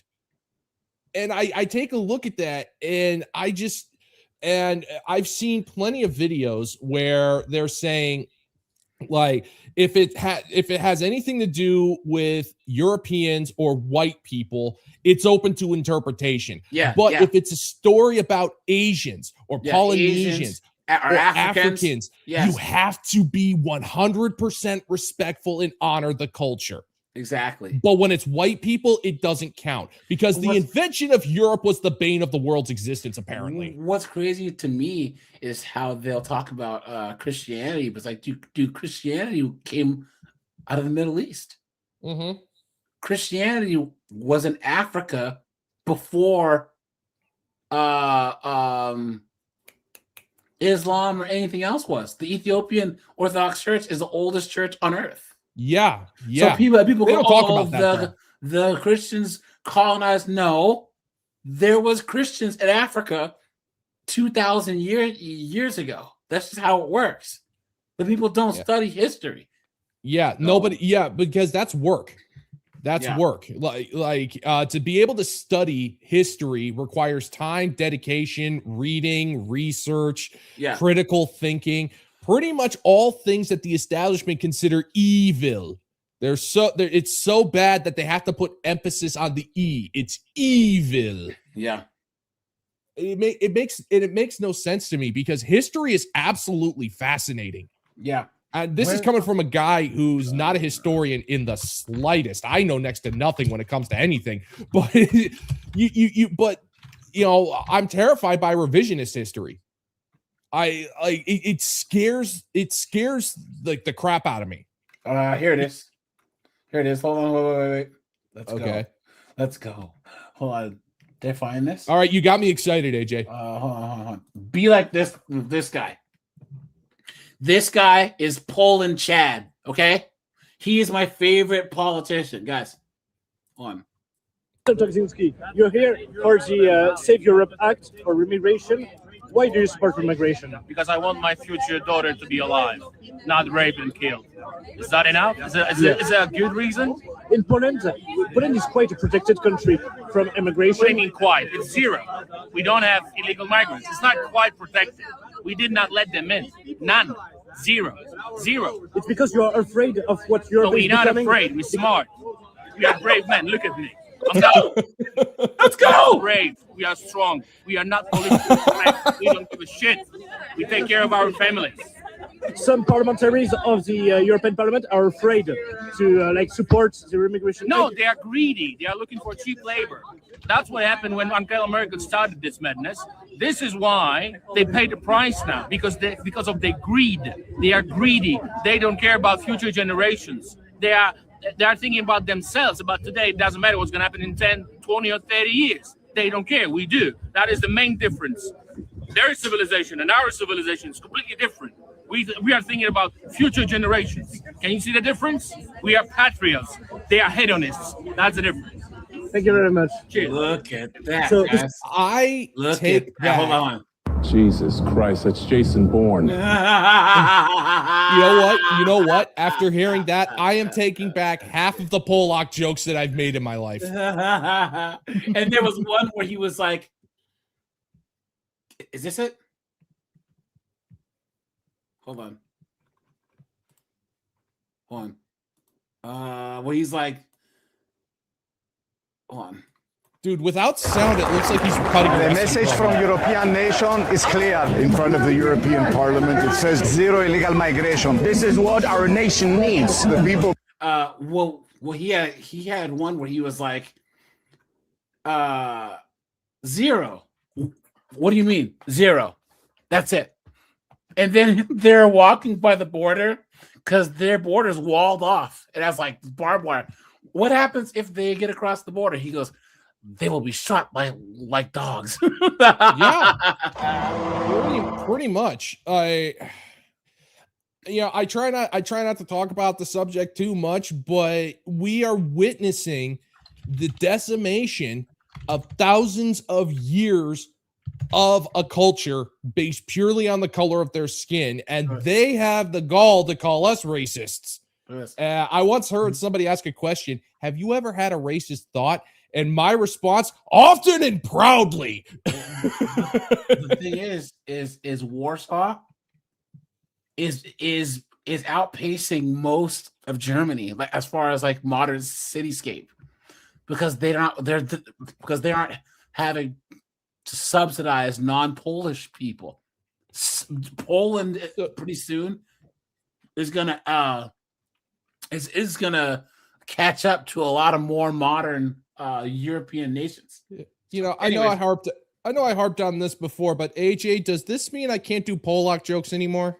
Yeah, but if you could stop saying the word Pollock, that would be good. You know, thanks for nothing, Poland. Now you know how the algorithm is. You know what I'm saying?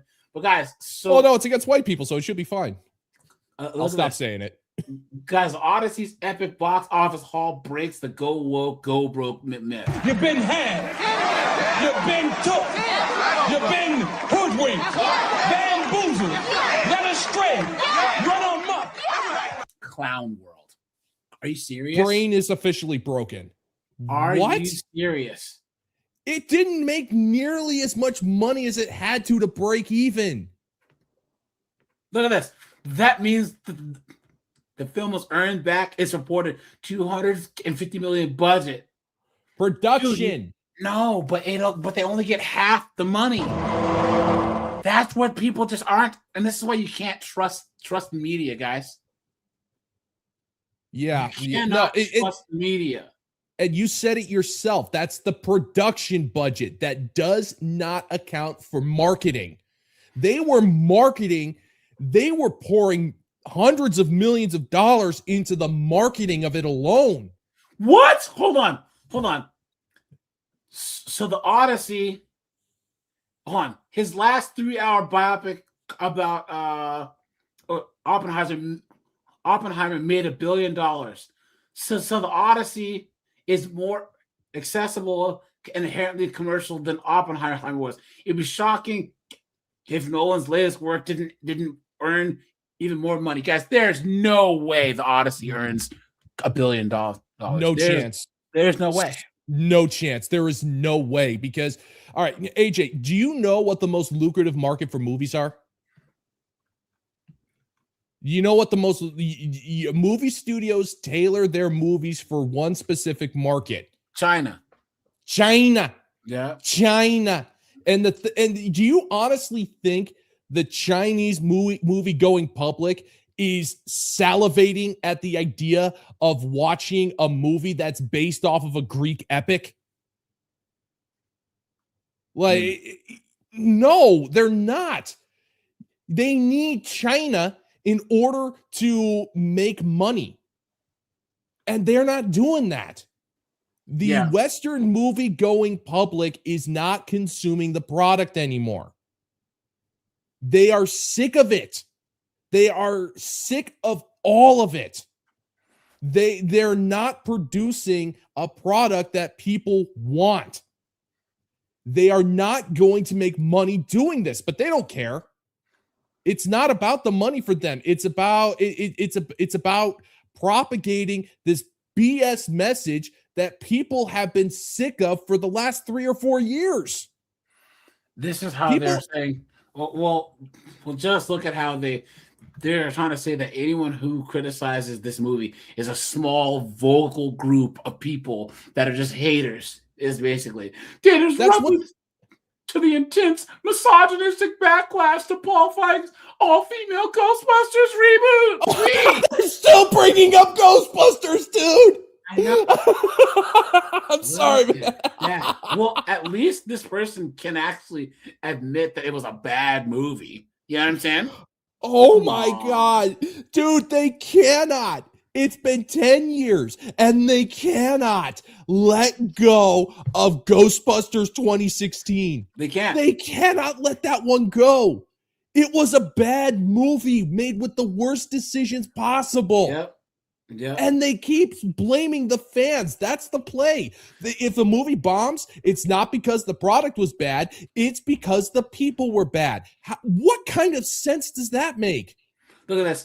Star Wars The Last Jedi. A lightning rod released the following year. Well, lots of people love the movie. A vocal contingent of self-identified Star Wars fans despise its inclusivity and its story choices. Self-identified, huh? You guys see, you mean the people who have been for the media? You mean the people? Sorry, you go ahead. You go ahead. No. I was done. The self-identified fans, you mean the ones who have been following the saga for like 30 to 50 years? Those self-identified fans? The Last Jedi was not a good movie. It was insultingly bad. It was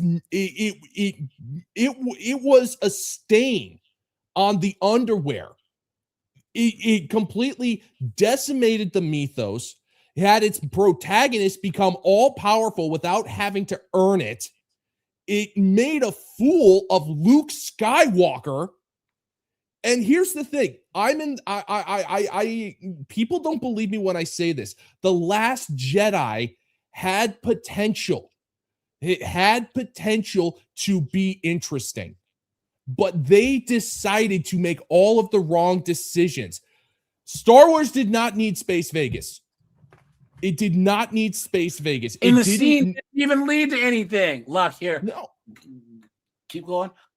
No, it just like, you mean to tell me that the movie needed a 45-minute subplot where the token Asian, which is what she was the token Asian, freed a whole bunch of space horses, and that was supposed to be important?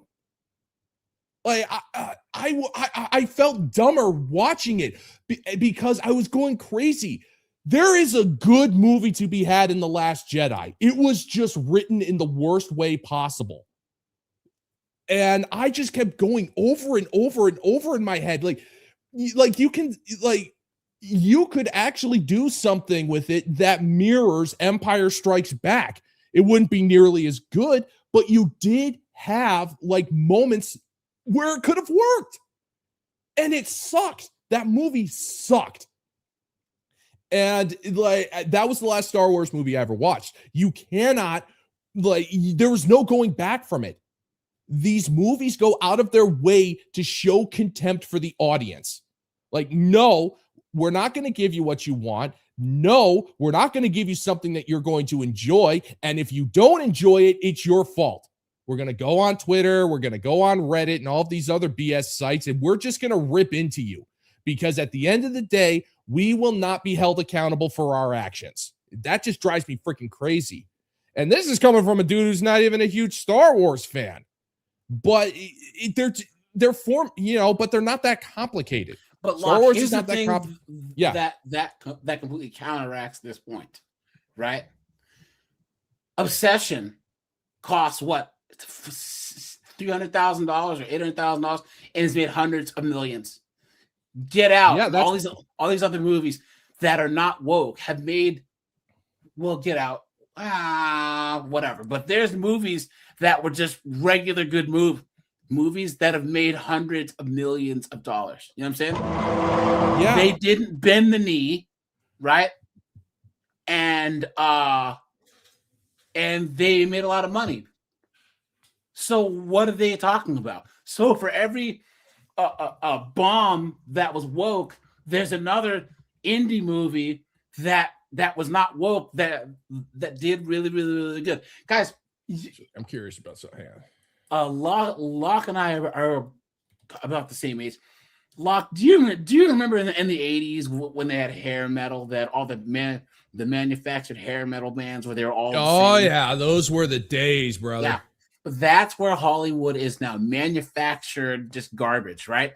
But what's going to happen is just like grunge, a whole bunch of indie bands like came in and changed the whole scene. There's going to be a whole bunch of new directors and storytellers that are so undeniably good that they're going to change the industry. Look at that. Yeah, I hope so. I'm actually taking a look at something here because I am genuinely curious. Hang on. And I'm trying to find out because there's this movie I'm interested in. I'm not seeing any numbers for it. Actually, wait a minute. Hang on. I'm taking a look at something here because there is a movie that just came out. This is funny to me. Is it bad? Okay. News? No. I was thinking about Citizen Vigilante with Armie Hammer. Yeah. Dude. Yeah, I haven't seen it yet, but I want to. And what's funny is they were trying to block it, and then Elon put it out on Twitter. Like, dude, you want to know what the best part is? This is the best part. The director was Uwe Boll. Uwe Boll was a freaking meme from back in the angry review era of YouTube. This guy made some of the most unwatchable video game adaptation movies ever conceived. What's that? Spell his first name. Hang on just a second here. Uwe Boll. Yeah, he's German. Uwe. Yeah, Uwe means king and means crown in German. Yeah. I used to work with a guy, and his name was Uwe Scherf. Guys, he was the most German motherfucker I've ever met in my life. He was, hello, my Name is Uwe, yeah. And let me guess, he had no sense of humor. Oh, actually, he was actually pretty funny. You know what I'm saying? Hell has flown over. But he was Bavarian, you know. Okay, Bavarians drink and have fun. So, but like Uwe Boll, like this guy, like he got so tired of all of just the sheer amount of hate that he was getting. He challenged his detractors to a boxing match. Now, this guy has got golden gloves. He's a middleweight, like, professional boxer. And people, and like a couple of internet critics actually accepted his challenge. They got the snot beat out of him. And the funny thing that's is, the way to do it, you know? Yeah, like this guy, he did House of the Dead, Alone in the Dark. He did a Far Cry movie.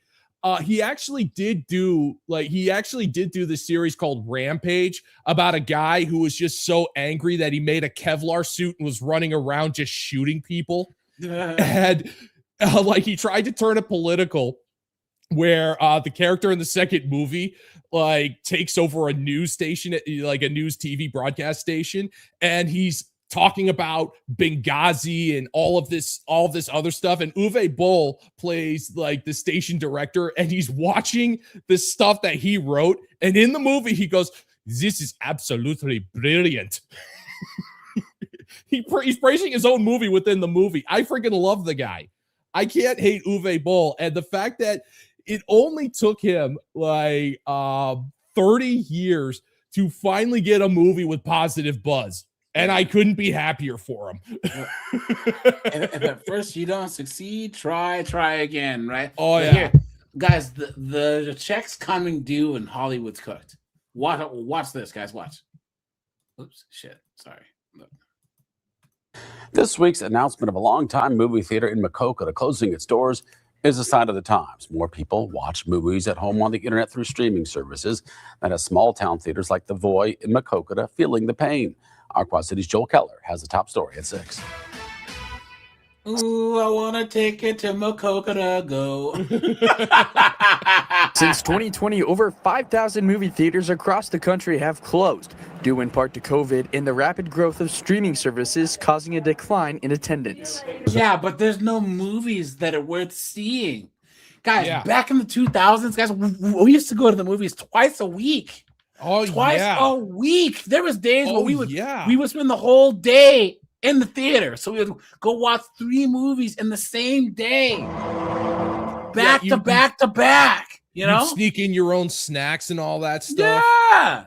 Dude, like that's the thing. And movie theaters back in the day, I'm sorry, but they, in terms of like quality of the theater itself, they may not have been all that great. They, you know, it's like theaters now have gone overboard. It's like you got leather recliners, 20-page menus. You know, they try to turn it into like this dining experience, which is just weird. Like all I want is just a seat that's all I want is a seat that's not sticky and a movie that's worth watching. That's good enough. What's the movie theater? There's a movie theater. So guys, there's Alamo Draft House. Yeah, in Texas, I've been to that. Yeah, that's like a restaurant that you can watch movies at. That's different. You know what I'm saying? Where it's literally like a theater, but you get a table, you sit and you eat, and there's a waiter. You know what I'm saying? But guys, man, I don't want to go to a theater and have it be like a restaurant. You know? No. Like there are some theaters that I can get behind. There was a movie theater in Oakland, California called the New Parkway. And pretty much like what it was actually kind of cool. Like it was a movie theater. It had, you know, couches instead of like the bucket seats and all of that stuff. You could get food and whatever, but they played older movies. Like you could go there and watch Ghostbusters and Die Hard. And it was funny. On Saturday mornings, you could go there, you know, for like, I think it was like $6 or $7. You could get like a legit bowl of cereal and they would be showing Saturday morning cartoons and stuff like that. I can get behind ideas like that. That's actually kind of cool. But like the whole, you know, first class dining movie experience, it's just, I just want a bucket of overpriced popcorn. Yeah. You know, I miss those days. Those were the days. They were so much freaking simpler. It's just now everything has to be an experience. And I freaking hate that. Or they have those huge, like, not just arcade, but they have like a Dave and Buster's thing in there. It's like, bro, this is too much. Just put like a couple of Street Fighter cabinets and be done with it, you know? Yeah, or a T2 pinball machine or something. That's all you need. Yeah. A lot of them didn't come back after COVID came. So that's been a big issue for movie theaters everywhere. Void Theater in Maquoketa announced their closure through Facebook. When I read that guy's post, my heart just broke. Leaving the DeWitt Opera House as one of the few remaining small-town theaters in the area.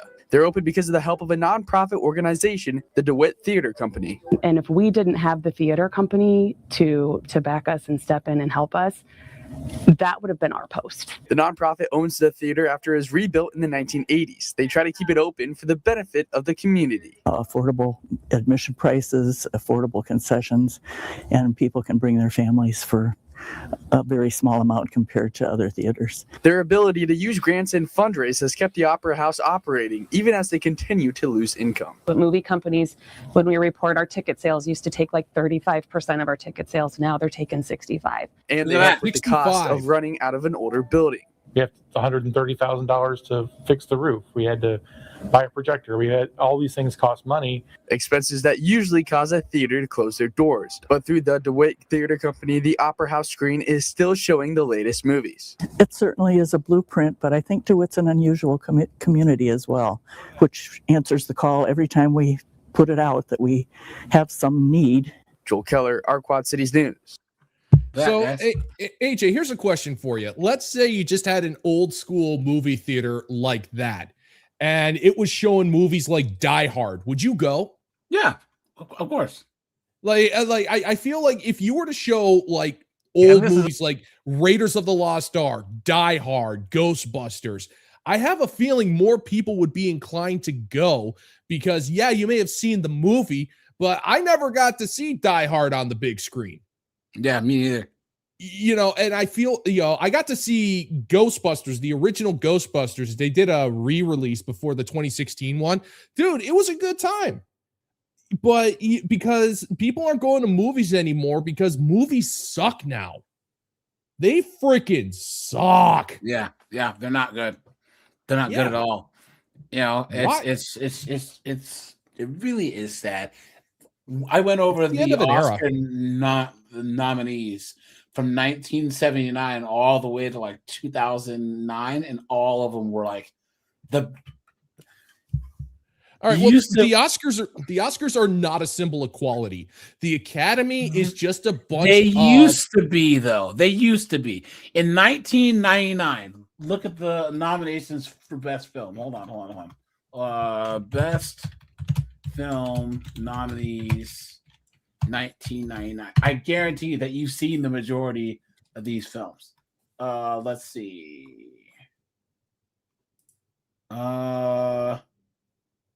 Wait. I only saw one of them for 1999. Let me see. American Beauty, the Green Mile, The Insider, and The Sixth Sense. I mean, come on, classics. Okay. You know what I'm saying? Here's the 1998 Best Picture nominees, and I can actually get behind that. All right, Titanic, As Good as It Gets, Good Will Hunting, L.A. Confidential, all of them good. And The Full Monty, dude. Like those are great movies. Yeah, those are great movies. L.A. Confidential. Have you ever seen L.A. Confidential? No, but I gotta check it out. Oh, dude, it is a great movie. It kind of has the feel of L.A. Noire, the game. Yeah. Oh, it's a great movie. God. Look at 99. Life is Beautiful, great movie. Thin Red Line, great movie. Saving Private Ryan, which lost to Shakespeare in Love. That's crazy. The fact that Saving Private Ryan didn't win this year is absolutely insane. Yeah, I'm not surprised though. But still, in order to be 2002, A Beautiful Mind, A Moulin Rouge, Lord of the Rings. You know what I'm saying? Look at 2001. Aaron Brockovich, Traffic, Gladiator, Crouching Tiger, Hidden Dragon. These are all good movies. They still gave a hoot back then. Yeah, used to mean. I would even go to like 2010. Let's see. The Fighter, Avatar, Inception, The Blind Side, District 9, The Social Network, True Grit. You know what I mean? Yeah. Look at these. These are all great movies. Now, there's these Best Picture nominees. I haven't seen one in years. Matter of fact, Luck, you were saying, let me look up 2025. So once you look that up, there's actually a meme that I'm gonna start using that actually pretty much describes the attitude Hollywood has towards its audience. I just threw you the link in the chat. It's clean. Don't worry. I didn't see any of these. 2024. They did. Oh yeah, that's right. They did one where a chick was playing Bob Dylan. I forgot about that. I didn't see these either. Oh, the Barbie movie. Oh my god. I didn't even see Oppenheimer. Nope. No, I didn't bother. You think I didn't care about Oppenheimer? Now, Top Gun Maverick, I saw that was great. Oh yeah, they did that one proper. All Quiet on the Western Front, that was good, but still, most of these you would go to them back in the day. You would go to the movies so often that you would have seen all the Best Pictures. Let's do 1985. Soldier Story, the Killing Fields, Passage to Indian Places, and The Hard Amadeus. All these are all good movies. 86. Witness with Harrison Ford, the Amish movie. Out of Africa. Kiss of the Spider Woman. All these are all good movies. 87. Children. Never saw all these are good movies. Platoon. Okay. Movies too. The Last Emperor, Moonstruck, Fatal Attraction. Hope, Fatal Attraction. Glory. The premiere. Oh man, Fatal Attraction taught a very valuable lesson. Look. Never stick your junk in Psycho. Yeah. Look at this. All these are all good. Rain Man, The Accidental Tourist, Working Girl, Dangerous Liaisons, Mississippi Burning. They just don't have heart anymore. 82. Raiders of the Lost Ark. Atlantic City, Chariots of Fire, Reds on Golden Pond. Come on, man. You know? Yeah, come on. Raiders of the Lost Ark is like, honestly, Indiana Jones is the quintessential masculine archetype. If you because you can think like there are like that is a male fantasy right there. Indiana Jones, James Bond. You're either a Bond or an Indiana Jones guy. I'm an Indiana Jones guy. You know, it's like, I want to run around with a whip and a revolver and punching bad guys from World War II. And get chased by an oversized boulder. Yeah, well, remember that the guy who wrote James Bond was writing about a spy during World War II. So no, I respect James Bond. I respect the source. Anyways, this is what I'm talking about with Hollywood's feelings towards their fans. Yeah. Don't ask questions. Just consume product and then get excited for next product. Yeah. Right? Sure. Right? I mean, they were trying so hard to get us excited for the Odyssey. Yeah. It's like, this is going to be the next epic. This is our Ben-Hur. This is our Spartacus. No. This is going to make a mark on movie history. I made a skid mark, I guess, but I guess a skid mark is still a mark. Crying out loud, man. They think that is projected to make $500 million at its peak. Lunch. So all it is. That's cooked. That means it lost that movie has lost the gross national product of an impoverished third world nation. Yeah. Yeah. And yet they still say if this movie cracks 700 million, if this breaks even, I'll be shocked. Yeah, I'll die of shock. It's not going to happen. There was you ever see Basketball? Yeah, awesome movie. Ernie Borgnine had a great line in that movie. And this was back in like 98. Don't you understand? People have the attention span that can only be measured in nanoseconds. Yeah. We will forget about this in 2 weeks. But look at the they say that it's going to pull in 84.5 million, which is less than half of what it pulled in the first week. So it's going to do even worse in the foreign markets. This movie's cooked. And everyone's going to forget about it. Everybody is going to forget about it. You and I will forget about it. Like, I guarantee you, nobody's going to be talking about the Odyssey within 2 weeks at the longest. We'll be back to talking about Game of Thrones. Cooked. That is not good. That is not good at all. This says what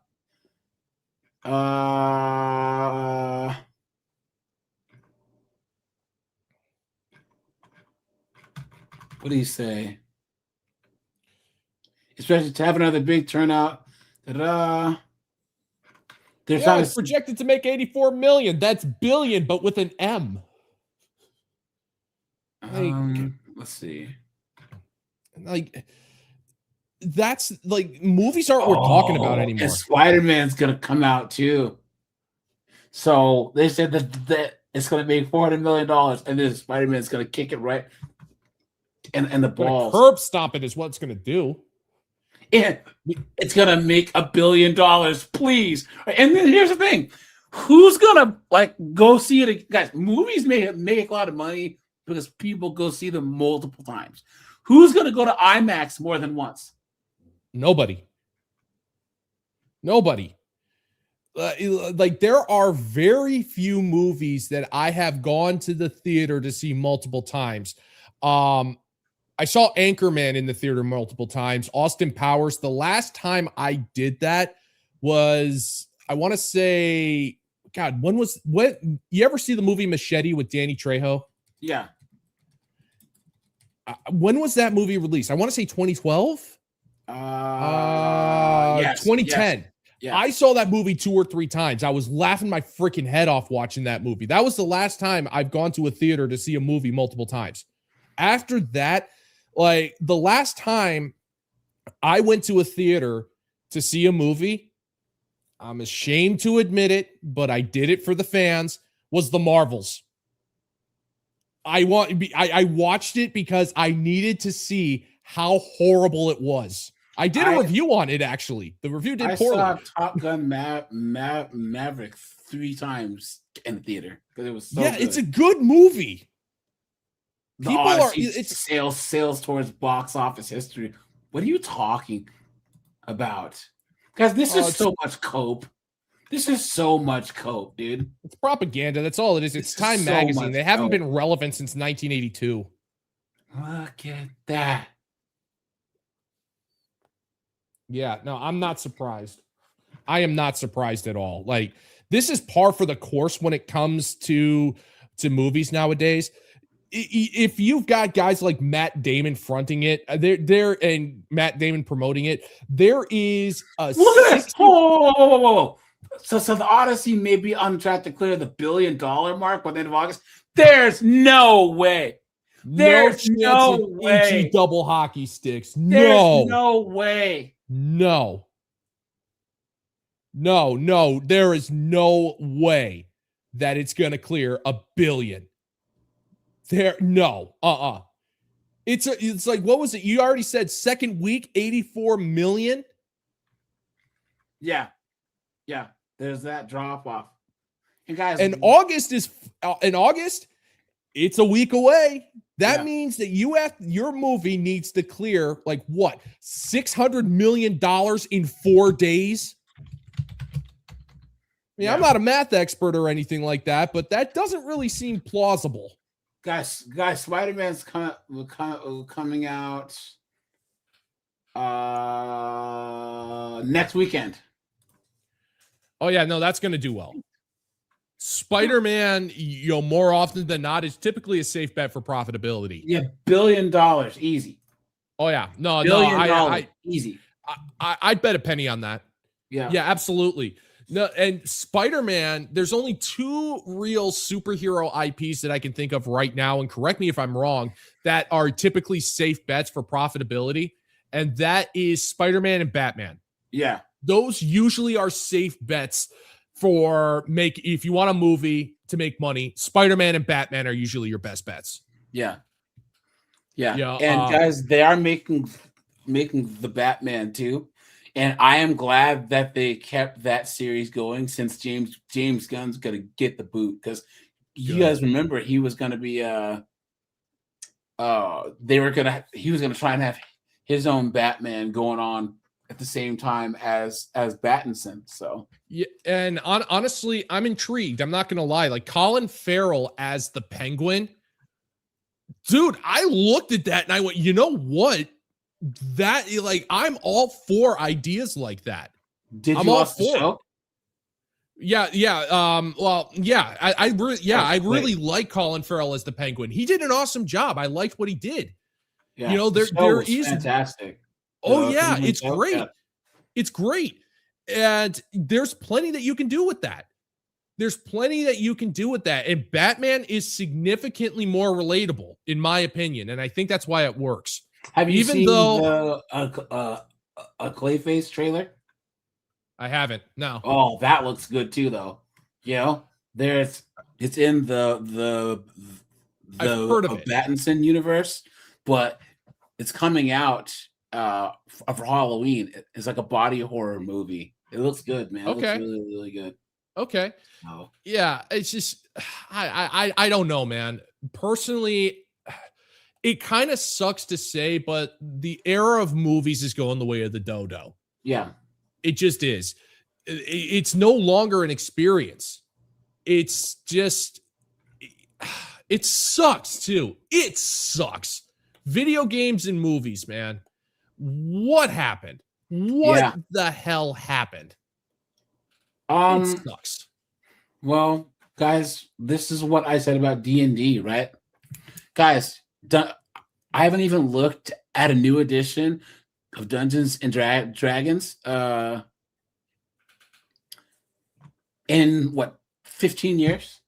Yeah, no, it's I haven't like if I'm gonna play Dungeons and Dragons, I'm partial to Pathfinder myself. Hold on.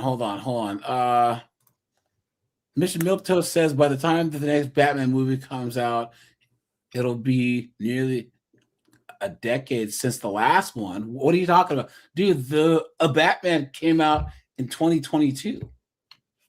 Let me see. Yeah, and that's the right. New one, The Robert Pattinson one, right? Come out in 2028. They even put a teaser out for it. So, yeah, it won't be 10 years. No, man, it's so surreal, you know, just to witness what's happening to the world we knew. It is so weird to see. Like everything that we grew up with, everything that we loved is just being chucked in the freaking dumpster. Yeah. Yeah. Well,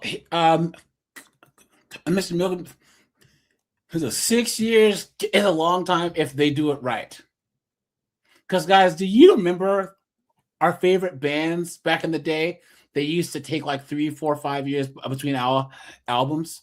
You know what I'm saying? Yeah, it's usually because of burnout. But no, because they took time to actually make good music. So, for instance, Tool takes a long time between albums. Tool is one of my favorite bands, right? But then you look at someone like Rihanna and all these stupid pop stars would have an album out every year, and that's what they people have to. Are they have to They have to maintain cultural relevance because we live in a 24-second news cycle. Yeah. They have to, like, if 3 years for an album now is an eternity. Like, like back in the day with movies, you wanted a sequel, you were waiting like 3 years minimum for the sequel. Now they're out every year like clockwork, and they suck. Like, I know I'm using that phrase a lot, but it sucks. What was it? Like, I think there was like a 4-year gap between the original Star Wars and Empire. Yeah. And it was supposed to be worth the wait. Of course, then you've got, you know, like on the opposite end, it's a gamble really, because, you know, when you think albums, you think I think of Metallica, like Black Album to Load. Now I was kind of partial to Load, but people were furious when Load came out. Yep. Yeah. Like, that's not my Metallica. Can I mention though, this whole Sophie Cunningham thing is hilarious.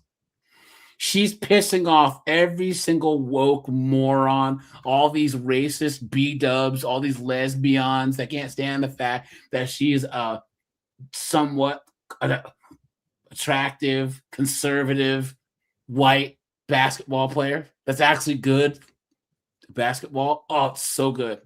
Oh yeah, well, it's racism. It's so good, guys. It's so good. Yeah, no, I've heard of this, and yeah, we're pretty much at the point where, you know, like people, like we respect people who stand up to bullies. Yeah. It's in our nature, and the machine, the narrative, has been one of the biggest bullies for the last 10 years. And people are sick of it, because it used to be if you tried to stand up to the machine, you'd get eviscerated. Yeah. Like if you were just an average person, you were at the office and you mentioned this like a reasonable opinion on the insanity of things, you could lose your job. Yeah. But now we've got people who are standing up for themselves and going, no, screw that. My integrity is more important than a paycheck. But I'm done with this. Because Caitlin Clark, she she kind of takes the abuse. She's been standing up for herself more now, but this Sophie Cunningham, she doesn't give a damn. Good She for doesn't her. care. Of course, Good she's for her. older. She's been or whatever. I think she's like 28, 29. So she has and she has a black belt in taekwondo too. So she can work. Hey, I'd let her buy me some lunch. But yeah, guys, she does not care. I mean, look at this broad. You know what I mean? Look at that. She's cute.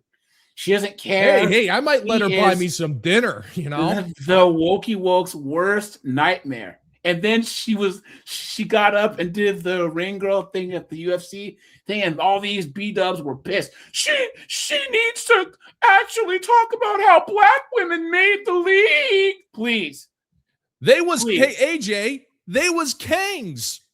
Yeah. It needs to be recognized everywhere. They was kings. Dude, she and Caitlin Clark are the only things keeping people interested in the WNBA. You know how hard that is?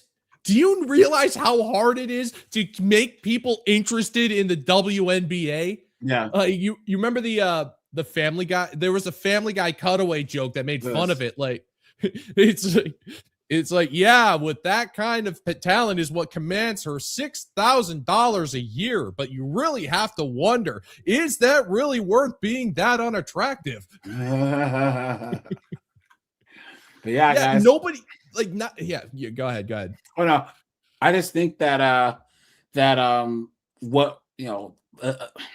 ever since Caitlin Clark came, she's been backing up dump trucks of money to this league, and they've been giving her all types of hell, fouling her, punching her, kicking her, doing all this other stuff.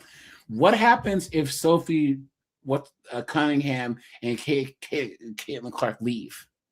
There's plenty of like smaller leagues, foreign leagues that would kill to have them there. There's different leagues out there that are not the WNBA. Oh yeah, no, they would make huge deals. Yes, yep. They would make a killing if they went to Europe. Yeah, they would. There would be countries who would be like, if you come to play for our team, I mean, yeah, you'll be paid in our currency, but here's the thing: like your quality of life in some countries like that. Through the roof. You're talking nice places to live, easy access to food. You're surrounded by people who appreciate you. Yeah, they have absolutely no idea. Like they want to slaughter the golden goose.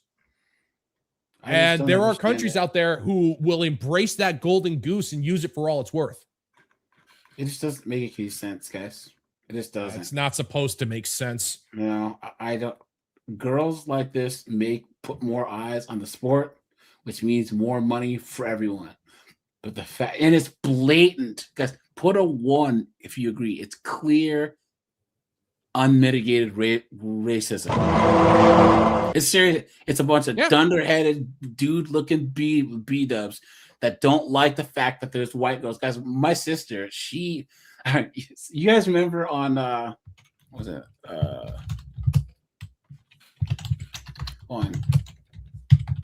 You guys remember on Jessica Jones when she met Luke Cage, right? In the show, and then they were banging, and then they ended up having a kid. My sister stopped watching Jessica Jones because she met Luke Cage and was mad that he was messing the white chick. White women live rent free in B-dubs' heads. Oh yeah, it's crazy. Oh yeah, no, that's the funny thing. Like that's the thing about the free thinkers. We live rent free in all of their heads. They cannot stand anybody who doesn't agree with them. They can't stand it. Yeah.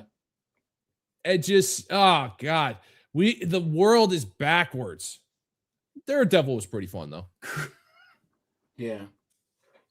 Anyways, all right, guys. Yeah. We'll shut this down, guys. See you guys in a couple weeks. Guys, please buy your physical media while you can, guys. Yes. Go to friggin' estate sales, go to old, Walmarts where they have Flea little dollar markets. bin markets. Buy those. Get it guys. while it's hot. This is last call. Last call. I'm telling you. All right, guys. Appreciate you. DVD drives. They're $10.